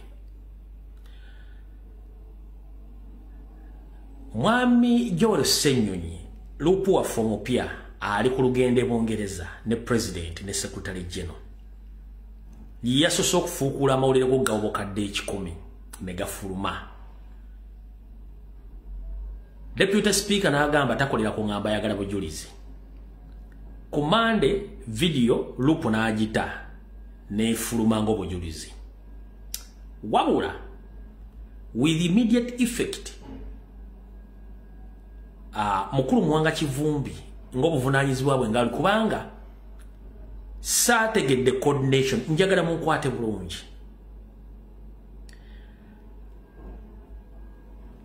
Wiiki eno yennyini Muwanga Kivumbi yagambye agenda ku actinganga leader of opposition. Mwami njagala mulya bulungi nnyo. Muwanga Kivumbi yagambye nti agenda ku actinganga leader of opposition. Mwakire bulungi nnyo. Bwe yakyogerere nga wait a minute. Sageno we yajjidde. Wabula Sageno okujja njagala ogitunulemu emirundi egi side A ne side B. Kati side A ye exposes nti sente zaakoze eki zaafulumye. Kati njagala tunule ku side B ye yange gye okukolako forensics. Lwaki ngenda gikolako forensics? Njagala tujjukire mu Saga Anita Amongi bamukutta ina sente empya n'enkadde, ebizimbe e Bungereza, abbye amabaati, akoze buli kimu. Bataddewo sensa motion okuŋŋaanya emikono egy'oggoba Anita Amongi. Ssekikubo nga yagiriidinze. Ne batula ku parliament ne bawandiisa emikono gyonna egyali gyetaagisa. Ndoza kwali kubulako emikono ng'egi oba 3 okufuna social motion eyo. Kyasucceedinga kyasigala luddawa. Nkuzaayo kemabega nkugambye party A yabadde entuufu era yakoleddwa bulungi to expose the safety or the corruption of 550 billions. Yabadde nungi naye okugissa mu nkola kati kyendiko tuli ku forensics. Mujjukira Anita Amongi okumusensalinga ne banne motion baagire ne baagala emikono ne bagifuna. Wali wala emikono ng'esatu babbako n'empapula z'emikono. What went wrong?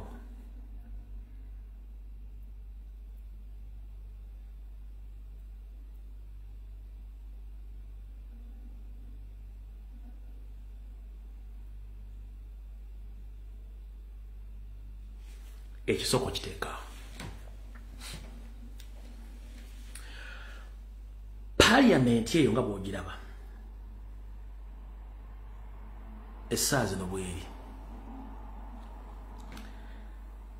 ba opposition MPs ne ba independent MPs naye nga basinga obungi ba independent MPs ebitundu 8 babeera ba NRM, their NRM leaning.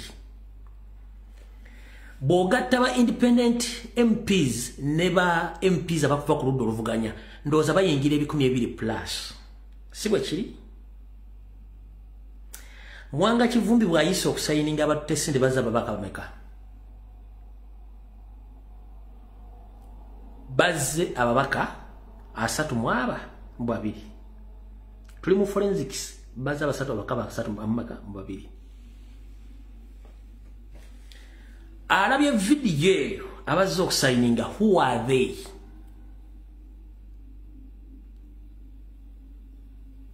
Bani abazze okusayininga tebafunye ssente?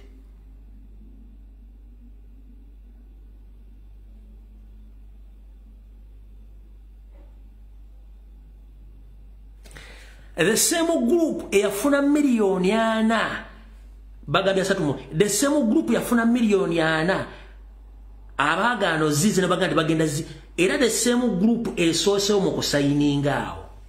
The same group abade tebakyali mu national platform nga bagivaamu.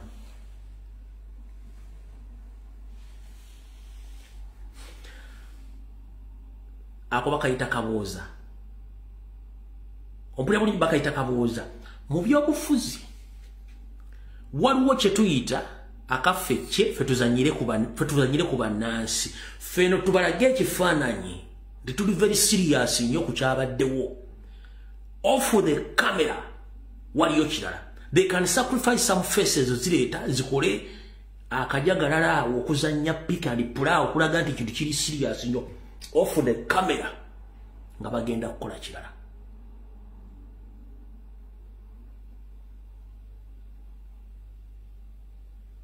Lwaki bagenda kukola kirala?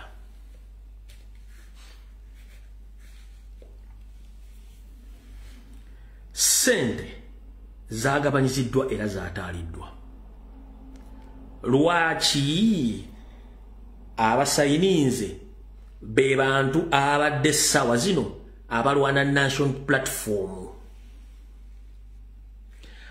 Gwe teweebuuzaako nti are they looking for comeback or they are looking for something else? How sure are you tebatudde ssente ezibali mu kuzanya mizannyo?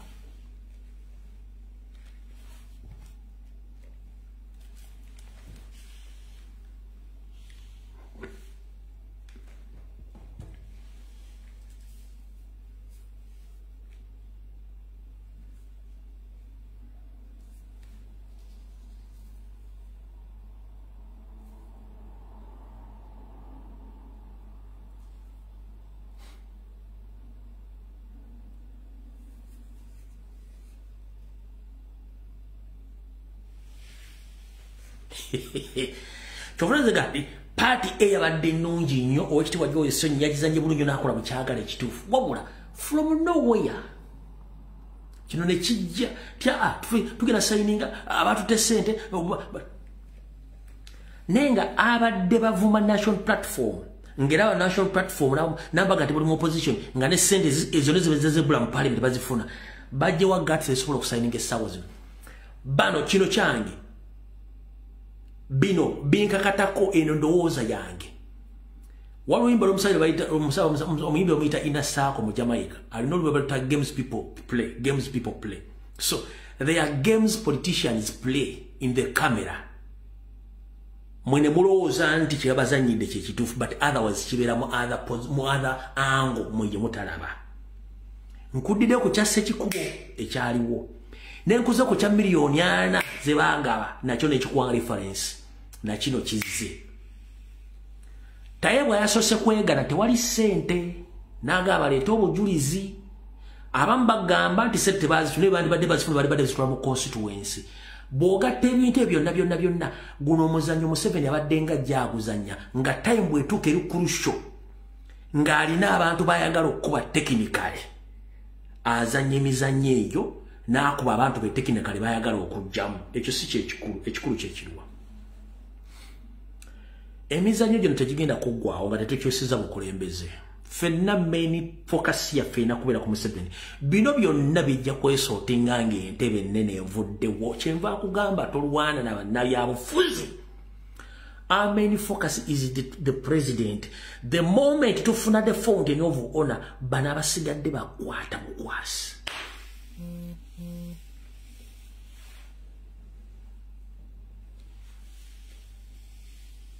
Abasigadde kasita tufuna entebe nnene the fountain of honor, bana basigadde bonna bakwata bukwasi nga bw'okwata enseenene. Never ever trust any politician. You can condemn him, osobola omulabisa, osobola omukola ky'oyagala, but at the end of the day, agenda kozesa ssente ezo z'afunye, ate azizze mu constituency, azigabe nga ne kyakola kimenya mateeka.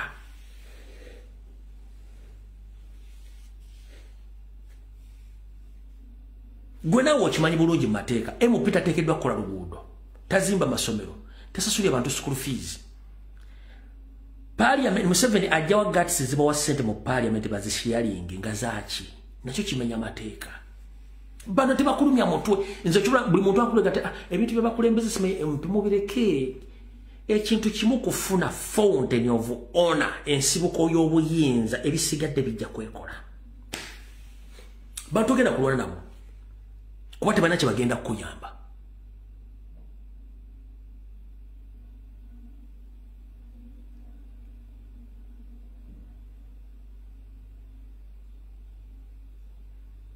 Tibana kibagenda kuyamba.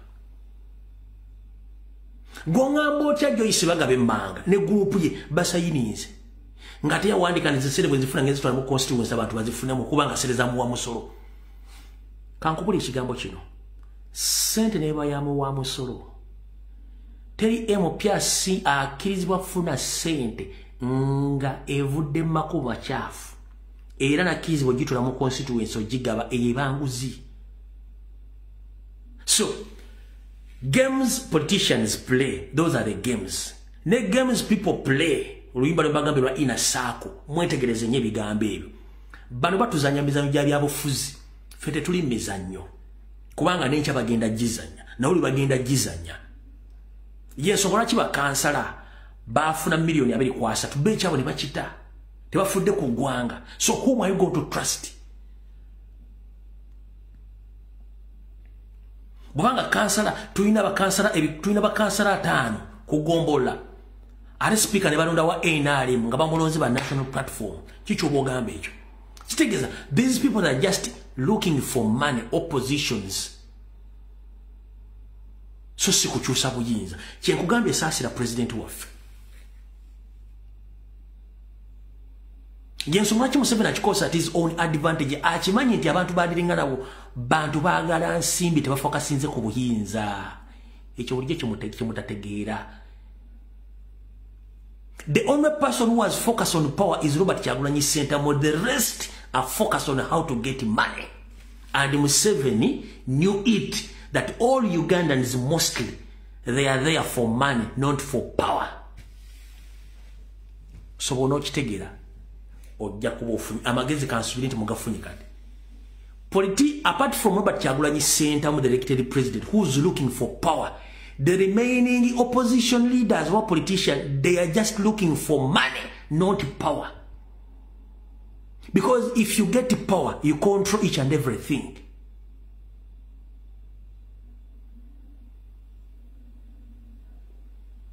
Bamukitegedde. Museveni yamanya nti bannabyabufuzi abasinga obungi kasita omuwa ssente kiba kiwedde. Ye tayagala buyinza bwa Museveni, baagala ssente, ate Kyagulanyi ayagala buyinza. Nkakuzanyire wano mbasaaka delete nzaako ono mbwate pama w'entebe ke yayogera wano.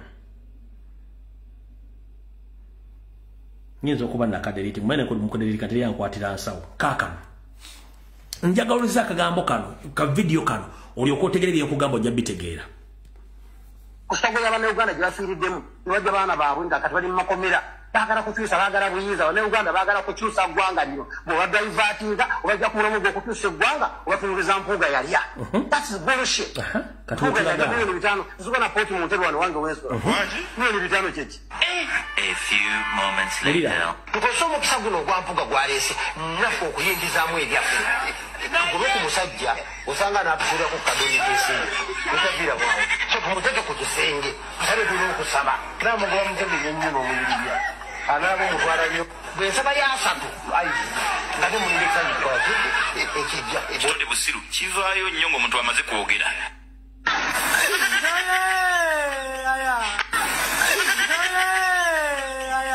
But some of you are bastards.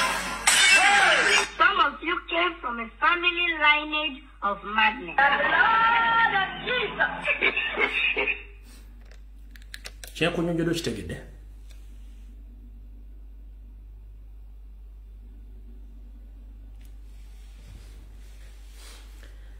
Tulina engombe egamba nti tompa kyennyanja wabula njigiriza okuvuba. Nze neevubira ebyennyanja byenjagala mu bungi. Wabula nompa ekyennyanja sijja kumanya bakivuba atya mu nnyanja. Nja kuba nidanga gonvubire. Bw'onooba toliiwo n'asobola ntya okufuna ebyennyanja. Ne bwe bonjigiriza okuvuba kiba kitegeeza nsobola okwefunira ebyennyanja. Kati Museveni yakimanya bannayuganda basinga obungi baagala ssente tebaagala kukola. Kati ye nga Sirwajja okwo teyajja okubba n'amanya ssente nzijja mu bo bennyini abazaagala. Kanzikwate nzibawe nga nze no bwenziba bwenkole ebyange mpaka kuwulira bubi. Kati ne wajjawo atayagala ssente n'abaana ku mutimbagana boogera okukeesa ku makya n'agamba ate bano nga balalamu. Buli lwofuna MP n'agamba nti oyo omuvubuka simwagala nga MP agatali mu opposition manya nti y'omu ku bantu bakola emivuyo egyo. Bangi mbamanyi wano balina ku listi yange lwakuba saagala boogera. Tagala Lumbuye tetumwagala. Lumbuye omusajja mubi nnyo n'ombuuza mubi ki kubanga nayogera ebyama bye. Oza mukitegedde olwaleero. Museveni yamanya bannayuganda baagala ssente okusinga obuyinza. Y'ensonga lwaki azigaba. Ne mbuuliza MP, mbuuliza kansala, mbuuliza munnayuganda ssente ez'oli omanyi gy'ozijja. Era azikuwa ku ki? Teriyo gavumenti mu nsi yonna egabira bannansi ssente. Teriyo. Kuba gavumenti ati yalina okujjamu ssente. Woolabira nti waliwo ekikyamu. Gwe gavumenti gye wandibadde owa ssente ate ye kuwa ssente. Naye nga ne ssente zeekuwa ate egenda zizaayo nga tekuteereddewo makumi ogenda kujja ssente. Ng'ekufudde mwavu gw'osabirize olina okuggula obwongo bwo otegeere ekikyamu gye kiri mu Uganda. So, abasinga obungi bannabyabufuzi baagala ssente si buyinza. Ayagala obuyinza ali ogwo. Robert Kyagulanyi Ssentamu. Y'ensonga lwaki be twalonda bonna. Bakoga gundi mugagga yajja mwavu alina kino ABCD kubanga they came for money, not for power. The moment you start yearning for power kujjako Museveni oba okwata ku source of income ye awagenda kulwana okuuka ejjembe. Kyovola bakola multiple political deals association and organizations okweyawulamu okutaayiza buli wamu wandibadde oyita bateekayo ebiziiza. Bwe butuuka mu time y'okulonda ne batandika okuvaayo okuleeta amaggwa kubanga oyagala kubajjako ekintu kyabwe. The so-called opposition balina essimu z'aba DPC eza birungi eza Mugira eza Muhoozi bazirina zonna at their own disposal. Anytime balina ekintu okuba essimu ng'ekyo kikolebwa balina ezesalimusale balina ezaaki kati gw'ogenda kudiringote n'abantu bo batyo. Ng'asobola n'okubba ettaka n'alitwala eri omuntu ng'akozesa ate state eyayita opposition. E Masaka bakutta abaana bafa bakwasa Mpuuga ne gurupu ye akozesa polisi na magye.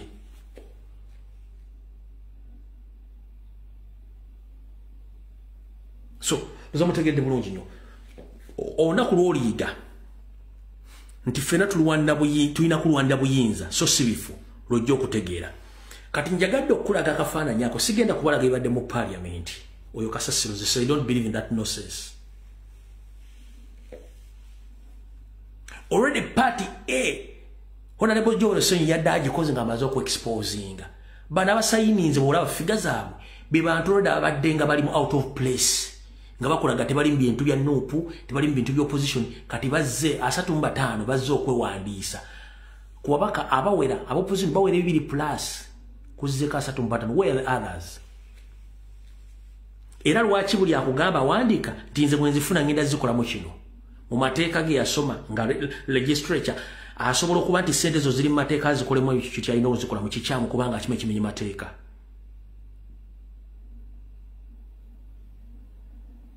Awe tuli. So kati njagadde obagamba olwaleero mutegere kye tugendako.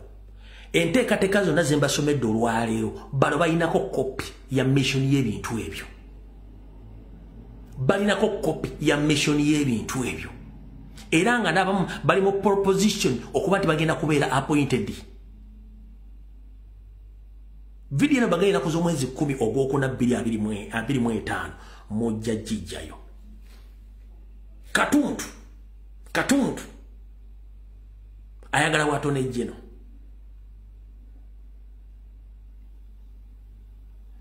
Nabagamba ko nadala mafabe agenda kwesimu kuwa president okendeza obulwa mu bobo mu east. Checha avutia confirming that is coming to stand. Nabagamba miezi meka. Nembaga Katuntu adja. Nabagamba miezi meka between Mpuga ne Mayigani ajja. Tebadna sala bombi. They are still basala ntotto. Bagala kendeza buki. Bagala kendeza Buyinza. Bumba support ya Kyagulanyi. Kati ngabo embagambye nti nze sita kibenga sina kikene Nyandusu. Bemba mwagala kulaba omulalo obulungi ennyo. Olunaku lw'enkya omuvubuka agambye nti alina press conference kankoogera empola. Olunaku lw'enkya omuvubuka agambye nti alina press conference enkya. Ebigambo byagenda okwogera enkya ku press conference bye bigenda okuddamininga olugero lugamba totta kibenga tonna kikene Nyandusu. Totta kibenga tonna kikene Nyandusu lwaki?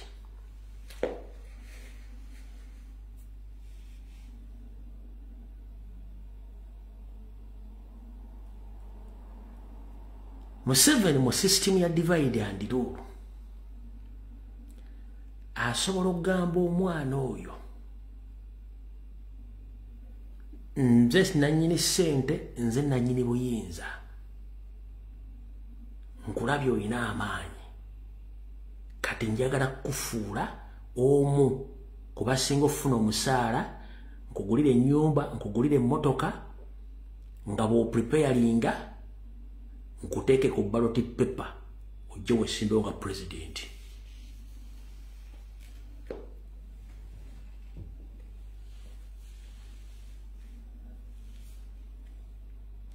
Muyombedde wano kuba Girudi singa amugamba ekigambo ekyo n'akitwala kuba Museveni mulungi mu kuwa essuubi kubanga bakatumba oyo bonna babadde ayagala okuleeta bonna bafuuka relevant tebakyalina mulamwa. What if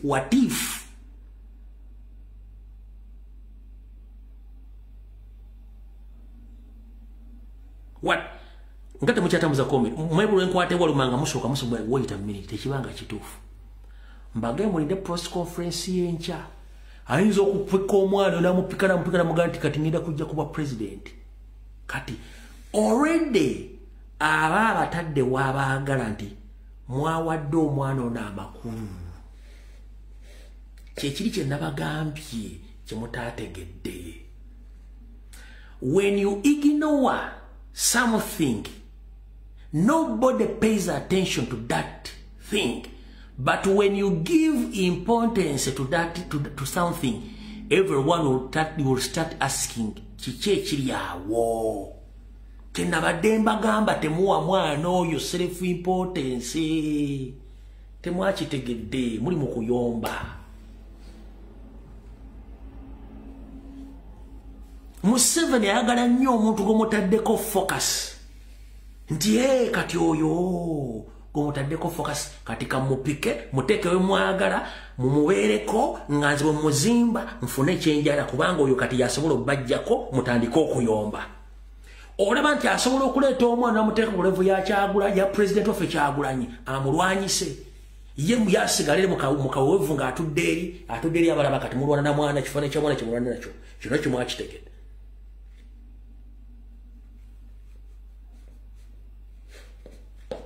temwasose kirowooza mwamwongera temwasose kirowooza nga mwongera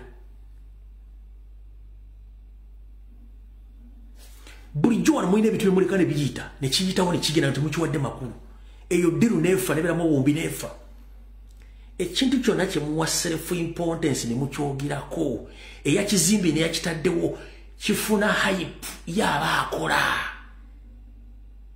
kati akuletedde ekifaananyi omwana ali mu sentamu family kati kamuzimbe agenda against Kyagulanyi sentamu akulyetinga olutalo era tekawo division yadde lyatuule kubanga yefanda kati akulyetingira Kyagulanyi omulala in the first pretense gujotamanyi mutandika okulyetinga entalo ze mutamanyi muzimbe omwana without knowing magezi gamu amatono nga temusobodde kutegeera newo osirika n'otamufokasinga ko kitegeezo yagenze ekyo nakyo temwasose kibala nga mwogera goina image gye muzimba omwana n'abaleta mumanya geri who is Museveni mulungi nnyo mu kusportinga n'okulyetinga ebintu biwa importance ng'akozesa mmwe kennyini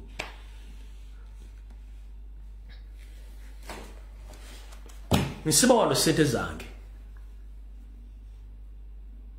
n'omutwalo gwange wano gumu ne koini y'ebitaano eriko ŋŋaali oba kumu mwenda babuloga kwaddeko amanyi omwana oyo ng'ogyeko fe badde bamanyi nti omwana wa Nyanzi mwakiwulidde bulizi ne mukibuukira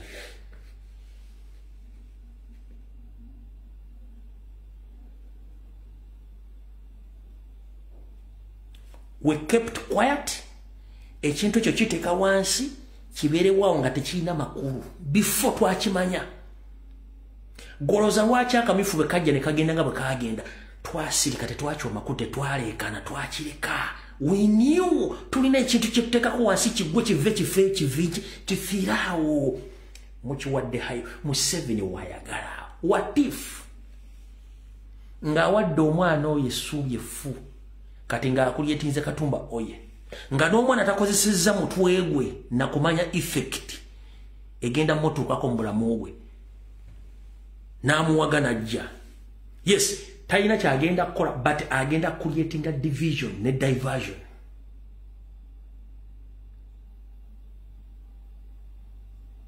oba mumufuna bulungi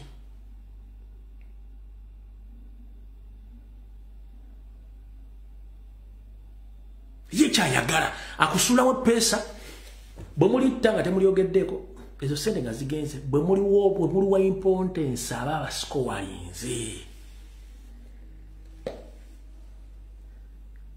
ngenda kukola live example bwe twajja mu kalo k'ekawempe mwalimu abantu bameka mwalimu n'omusita abantu 10 ne mbeeramu abajja nga bagenza kukola komedi waabwe oyina tukanoga ati avudde kuwa chairman avudde kuwa MP agenza kuwa president oyo n'abeeraawo waliwo avuka basatu bajja ne bagenda kusimba kuwa president nga abatadde mu sene bigawo bajjina bawasi ne bakola press conference where are they kubanga temwabawa platform boogerako ne bayitaawo ne Katumba oyo yagiragagera kwesi temwamwogerako n'afa n'ayitaawo njala bayigiriza ekintu waliwo ebintu ebitasobola kwogerako nembireka ne bifa project nezifa bwezi buli lwoyogera ku kintu Museveni kyakuteze oba ogenda kiwama kujjukira babo bakola nze obutalo luno ngenda duyingiramu nga maze okola press conference y'enkya yegenda okuditamininga kubanga sita kibenga sina kikene nyandusu mpozi nga tagenda gikola era bwagikola ngenda gigoberera manye obuvono obuddo biki byagenda okwogera mujja kutuwulira enkya lwakutano ojja kubeera live kwa Museveni yanoonya dda butya wa distracting wa destroying family ya Kyagulanyi oba family ya Sentamu nga talina butya bwa penetrating ajingiramu watifu nkyafunye omukisa guno nga muyambyeko guzimba mwekennyini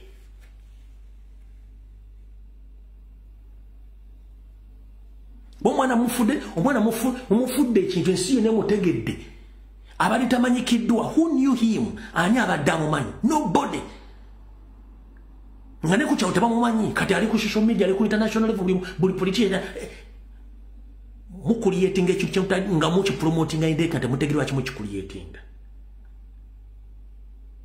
Mbabulidde abantu abadde baziri sente tugenda kwesibo temwaba bakulu ne bafa.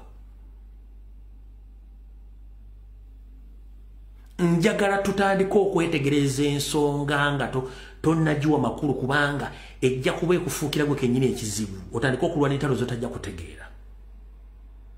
Yes, olina right ku opinion yo nga ggwe. Nesooka obuuze opinion ye neegattako etoolako oba eyawula.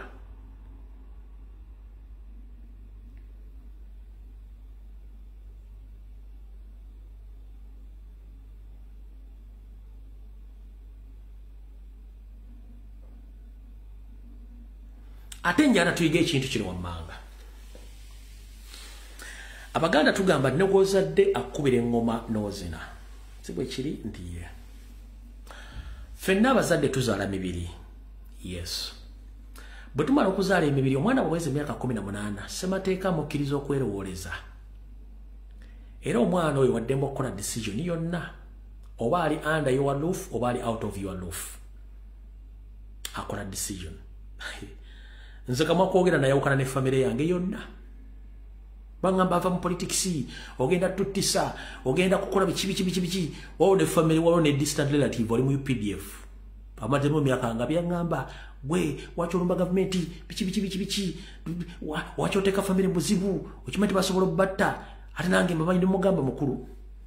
Ekirungi bonna bamanya atongambye, nkwongere na address abalawo bali mu batte mu nyambe batte bulungi nnyo. Ne mmanya nti buli gwe muttako gwe ngenda kunoonya gwe n'abaana bo bamanyi gye bali. Yaddamu okunkubira essimu okuntiisatiisa. Neyawuka ne famire yange yonna lwa politics kubanga nze na ideology yange yakujjako Museveni. Nga bo balina katengo. Ne bakomulira abalala bayawuka ne famire zaabwe kubanga balina ideology yaabwe. Bo gye baagala ebeerewo yeeyo. Tosobola kuforcinga muntu muforcinga mu ideology yo. Bwabasaza wasazo nti yeeyo, that is it. Ompulya bulungi nnyo kati njala tukkirize nti buli muntu wabeera na ideology ye tumuforcinga mu yo.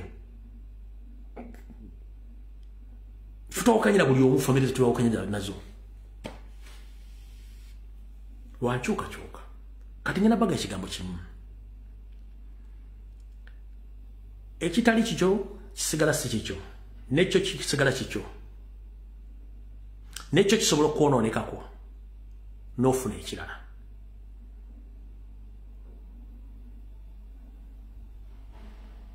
Nze main concern yange abadde bweti. 1. Tudiringa na kibiina kya National Platform bamemba baakyo. Non-members we are less concerned about them unless nga batakinze president or party. Those are the two issues. 1. Gwena bono jja n'onvuma n'onnengeza ebyo nabimanyira but my main concern yabadde nti tudiringa na party members na ba party supporters abasigadde if we to attack them tuba attackinga balumbye president oba ekibiina. If not that, lwaki we are concerned in attacking or defending someone who doesn't belong to us? That was my main concern. That was my main concern. Tewali kirala kyonna. Era nenjagala muwulirize batuwuliriziganye ffenna. Not defending what. No. Tuwulirize ffenna. Tutegeere concern yaffe eri etya. Omuntu bw'alumba president n'alumba ekitebe kya national platform tumwambala ffenna. Bw'aba talumbye tavumye nga ye alina ideology ye n'entegere ye nga ye yanjawulo. Kiki? Obulumi obujja luddawa. Kaamula ligootalidde akaayira atya. Kankuwa example. Obakabaka Bungereza bulina abalangira babiri. Naye taata waabwe akyaliwo Charles. Kuliko omulangira alindiridde William ne Harry. Harry yagaana okukwatagana na ab'olulangira ku nsonga gye bakolamu ebintu byabwe n'ensonga ya mukwano gwe ne mukazi we. N'abagamba nze byonna bye mbadde nina eby'obukulembeze n'ebinfunaanyizibwa mbulese ku lwa mukazi wange, ngenze ne mukazi wange alimu oluddugavu n'agenda. Ne bamuggyako ssente n'amayumba ne security n'agenda, eyo gye bayita ideology. Nti yabirivingira ekyo n'agenda. Bamukulisiza bamala ne bamuvaako. Kituyita ideology, omwana asalawo n'agamba nti ngenda kikola. Bo tuba twagala kyusansi tugize mu mateeka tukkirize nti buli muntu alina right. Nze sijja kujja no pretending nti nwanisa freedom of speech, freedom of expression, and nwanisa change. I think I don't believe in what I preach. No, that is total nonsense. I must practice what I preach. It is freedom of speech, freedom of expression, freedom of choice. I must obey the law and orders. Sijja gamba nti preaching a freedom, or I'm preaching a rule of law, and against the laws. So can I call a dictator? We must accept that. Buli muntu alina choice. Buli muntu alina liberty. Ukitegedde katukubaga teri alina liberty, teri alina choice. Oyina enjawulo ne betulwanyisa, what oyina enjawulo? Decision making is a key factor. If someone decides to do something, he or she has a right to do so. Utawuza tugenda muteka mentality y'omuggo ina right to gina muforcing am right. That is wrong. Nze preachinga byenkolera ddala. Sisobola preaching oba kusomesa kyesikola ekyo kikyamu. Bemba nana rule of law kitegeeza amateeka n'ebiragiro nga goberera. Sigenda kujja no kusanyusa buli muntu yenna ayagala kuwulira. Nze kabere omwana wange nangamba nti ata nkoyo kubeera wano ti njala kukola ki njagala kugenda. No bato naweza 10 na ngonga ati nze njala kugenda gato yagala kugenda nti okay no problem. Njagala opandikire ebbaluwa awo eraga nti gundi nze gundi olwenda kuza mwezi bweziti nsaze okuva mu maka ga kitange nsaze okubeera independent olw'ensonga ABCD tewali ankase signing omukono abaddewo kwata kopi yogenda. Whatever happens to you, I'm less concerned because you decided your own. Ekibayita consent. Ekibayita amateeka. Kibayita omuntu omukumuleka n'akozesa eddembe lye. Kitegera. Ne kati gwate bw'oyinfosingako omuntu gwe ky'oyagala kuba ky'owulira. Toyawukana nagwe tulwanyisa. Ekyo nkibategeeza mu kitegeere. Buli muntu alina right. Ekitulwanyisa tujjeko mu ssebe tetukyalina right ku bintu byaffe. Omulamuzi ali mu kkooti akubbako ettaka kubanga ye mulamuzi atudde waawo. Omusirikale najja nakolako effujjo kubanga ye alina emmundu. Omuntu najja nakuba engumi kubanga yiziganga sitatagambibwako kuba tewali mateeka. Olina bbaso mugabo byese ne yeewakana naye nga sente yazibbiranga kati mugenda kunkola ki? Oli najja n'akyusa ekyapa kyo n'akitola kubanga alina amaanyi, alina emmundu kubanga amateeka tegamukwatako. Banka najja nekubba ssente zo nga wagulawo akawunti nga banka manager waali oba bank agent waali ssente ne zibula kwagala naga ategenda ku poliisi. Bwe nali zigulawo akawunti mwansindikako poliisi. Mbadde nga ensonga za banka zigula mu banka lwaki onsindika ku poliisi? Lwaki temwansindika ku poliisi okugulawo akawunti?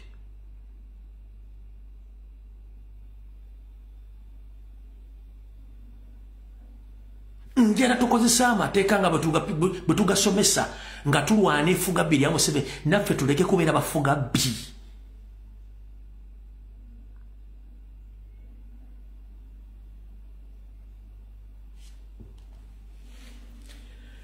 Vidiyo eno ngikoze olwaliro nga mmanyi eriyo abagenda ogikwatamu bajje bye baagala.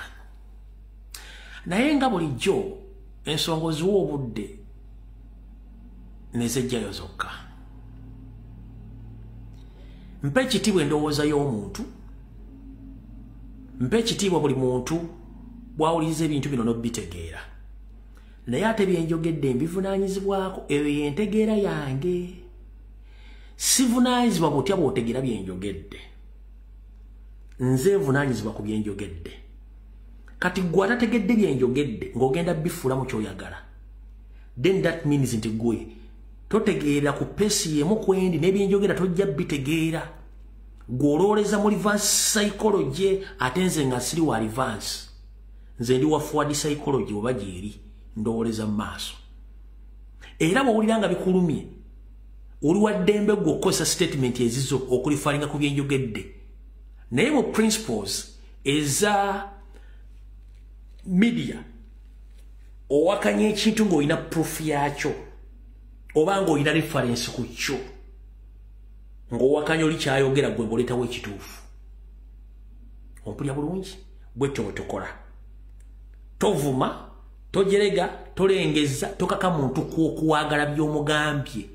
We are dealing with human beings abategeera bayira wotubera ku social media kuno ne twogera bigambo bino kuliko abaasoma kuliko abataasoma kuliko abayigirize kuliko abasomesa kuliko balooya kuliko abasawo kuliko abantu abuli kika kyonna buli mu kategori y'omuntu gye nkusomedde eyina endowooza yanjawulo gwe ku byoyogedde oba byenjogedde n'endaba gye balwamu bigambo bino. Ompulya bulungi nnyo. Abantu bano bonna babeera kuno okuwulira omusajja ono yayogera bigambo biki abisengeka atya byayogera abijjawa ye lwaki bituukirira lwaki tawemula lwaki talwana ntalo kubanga sirina budde bwa ntalo abantu ambo bawa entalo bo baagala kubeera mu ntalo buli kaseera ze siri wa ntalo era bondeeta olutalo nga nkutunuulira nsinga ngenda maaso kati sirina budde bwa ntalo kubanga ebyokukola nina bingi buli kyenjogera kibeera kuliko lyensonga lwaki sideritingayo video buli kyenjogera nkikalikyulira kuba bivunaanyizibwako kati gwe atakalikyuleetinga atalowooza ng'ogenda kwogera mukyaderitinga nnyo video era mukyawakanyizibwa mu bye mukola olw'ensonga kyoyogedde tomaze kirowoozaako olowoozanga nnyo ng'ogenda okwogera ekigambo kuba ne gwogenda okigamba baategeera ebiseera ebisinga ate eriyo abantu abasirikale bawulira ebigambo byoga kigambo kyayogedde ekyo nkimanyi naye olwokuba nti okwogera sijja kikomentingako kankireke n'asirika eri agenda okikomentinga kajja akola evidiyo genda omusajja yayogedde ekituufu ayogedde kino kikyamu kino kiri bwe kiti kuba tudiringa n'abantu abategeera kati buli lwakulaba ng'ogezaako okunywa enfu ogezaako omukaka endowooza yo ku kifuba aga muntu oyo si mulungi agezaako nnyo ebigo byayogera tubiteeke mu nkola naye ate ffe tulowooza si birungi wa omuntu choice yeesajjawo kyayagala okuwulira so si gwe mukaka kyoyagala owulire oba kyayogera ate eno mmere yalumbe n'ataaka abaalya jangu ne version y'ebigambo ebibyo twawukanye ebigambo ebyogera byo n'envuzivulu abantu bajja tutegeera so si kukwata mu byenjogedde kitegeeza gwe bw'okwata mu byenjogedde ng'ate mbyolekeza Museveni obanga aga nti okulya Museveni osaabule byenjogedde oba okategedde akantu ako main focus yange ya Museveni buli kyenjogera kifokasinga ku Museveni n'abayakolera bw'ojja n'okwata mu bigambo byenjogedde oba n'obisaabula kitegeeza okolera Museveni byenjogedde bikwata ku Museveni direct mukama awo bimunyiiza. Do you copy that? Wenkubuuliza propaganda blackmail aba NRM bakola ku president no ku national platform wali owudde wa NRM ng'adawuti ngoba stickinga mu video wa NRM nenga alumbye Kyagulanyi oba nga alumbye president oba alumbye national platform tebakikola lwaki kubanga bonna main target yaabwe yani yakusula nopu kati gwe byenjogedde bikwatirako owango ganti lwanyisa Museveni unless nga okolera Museveni nde disguise buli aliyo nga stickinga mu video yo manya si wankyukakyuka kubanga obusi buvunaanyizibwabwe ffe twogera ku Museveni n'abakozi be buvunaanyizibwa Museveni n'abakozi be okutuka counter attack nga so si ate yeyita ow'enkyukakyuka okujja otukolako counter attack n'otukeberako bitukola otuga nti bikyamu ndowooza otegedde.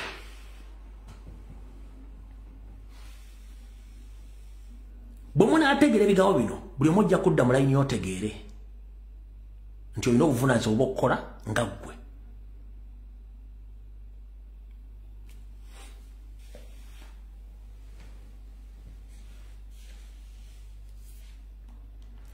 N'olw'ensonga eyo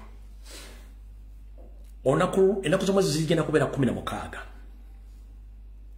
tugenda ffenna Masaka abaana basobodde tugenda mu kooti e Masaka okununula baganda baffe mu nkola yeneesoboka Monna Masaka yena joli nkusaba okere ku kooti e Masaka. Munkola eyokwekalakaasa okw'emirembe. Kooti either eyimbule baganda baffe oba bavunaane emisango nga n'obujuli tulina options ebbiri. Muli Monna Masaka woli wonna tukeera ku kooti e Masaka ng'ennaku z'omwezi 16 omwezi guno. Esigadde ennaku 6 zokka. Tulina ebigendererwa ebiri. Tujja bungi okwekalakaasa kooti etandika okuwozesa bannaffe emisango so si kubaleka ku limandi nga tebawozeseddwa. Bwe kiba kisoboka ne kooti tusobola ogisitoominga kubanga ebintu byokola bimenya amateeka. Nkiddamu bwe kiba kisoboka ne kooti tusobola ogisitoominga kubanga bimenya amateeka bye bakola. Ffenna nga 16 Masaka.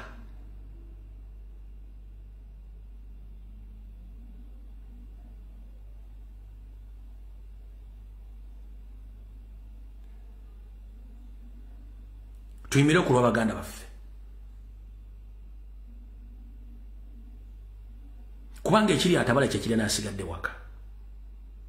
Olwali lwange enkya lulwo.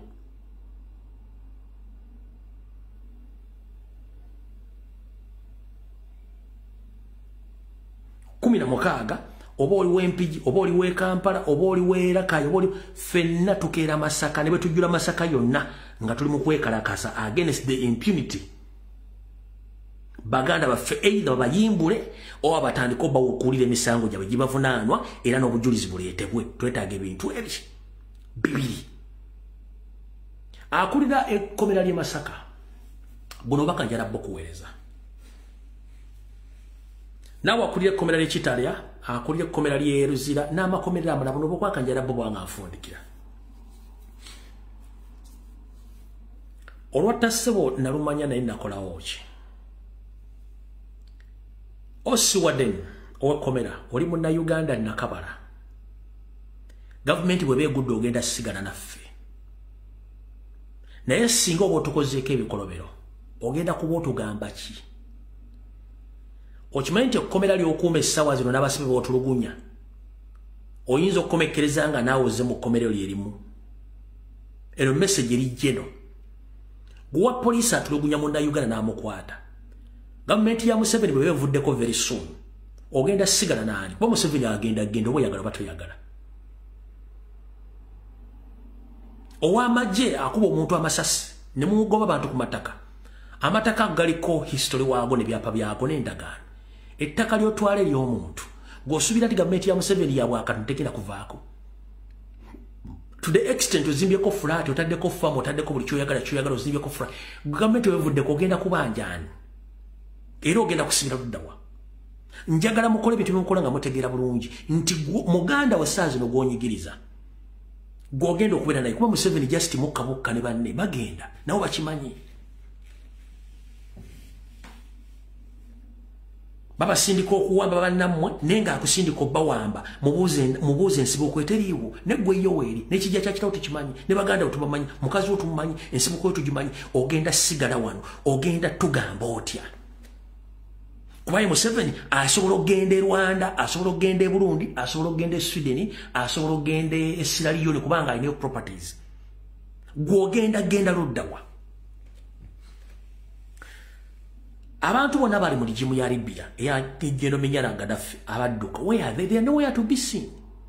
Abali mu ligimu ya Bashar al-Assad badduka buli kimu bakireka mabega tebakyasobola kufuna access kudda mu ggwanga eryo kuba they made a mistake. Those who were against Bashar al-Assad bali bulungi nnyo bali mu ggwanga batudde, including the prime minister kuba yabagamba nti nze ndi for peace transition sigenda kudduka kuba sina kye nakola. Goma kibayita okubeera refugee mu nsi engwira nga tosobola kuddamu kima kitegeeza. Work for peace, not destruction. Work for peace, not destruction. Anytime the government egenda kugwa, mugenda kubeera wa. Essaawa na government where are you going to stay? Togenda kubeera Sudan eri ensi y'Abadinka n'Abanwere. Togenda kubeera Congo ensi y'Abakongole. Togenda kubeera Rwanda y'Abanyarwanda n'Abahutu n'Abatuusi. Togenda kubeera Kenya ensi y'Abannakenya. Togenda kubeera Tanzania. You want to be among them.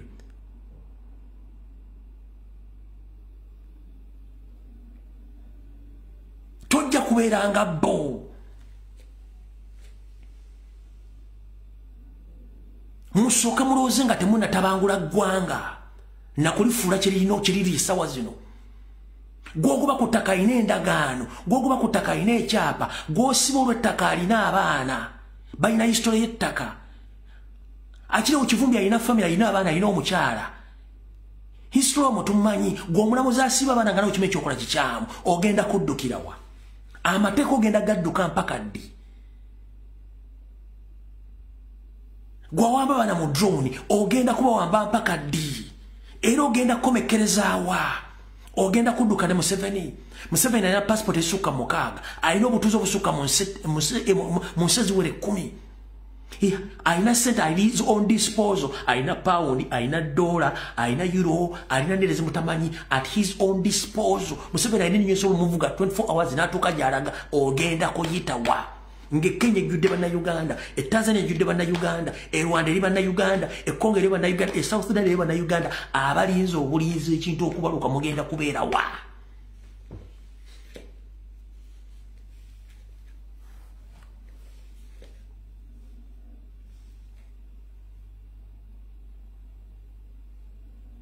Mugenda kubeera luddawa.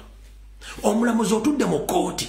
Oli munnayuganda n'ebijja bye bajjajja wabiri tolinaako akabuuzo ka nsibuko. Otunuulidde abaana b'abanno ng'abakubi bamenya emigongo. Wabula omusalira nti agende ku limanda nga tewali bujulizi. Etteeka lyolina liwasoma lisoma kumusindika ku limanda nga tewaliwo evidence.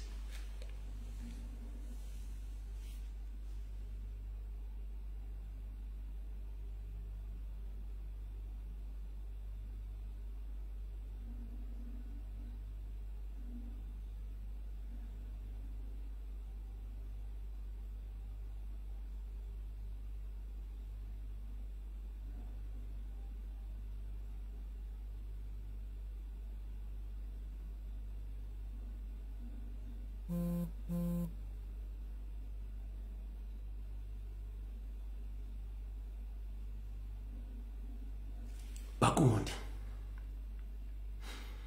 omwenge omukadde ne buguteeka mu ccupa empya gusigala mwenge mukadde.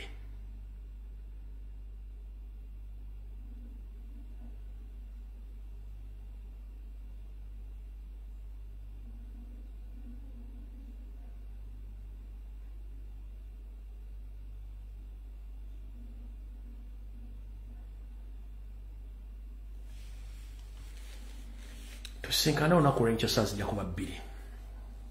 Mukama bankuumire. Vidiyo lwayo njagala mugisaleesale mugitereke. Buli kyenjogeddeko bwe kina munaakyulirako mu mawulire muli postinga vidiyo ezo. Oba ndiba wendi oba ndiba siriiwo nkiddamu. Vidiyo yayo ne vidiyo ezenzize nkola zonna. Vidiyo muzisaleesale nga muzikume mu archive zammwe. Buli kyenjogeddeko bwe kibaawo muli postinga vidiyo ezo.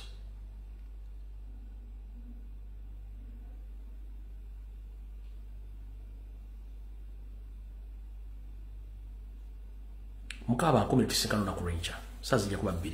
Mweraba.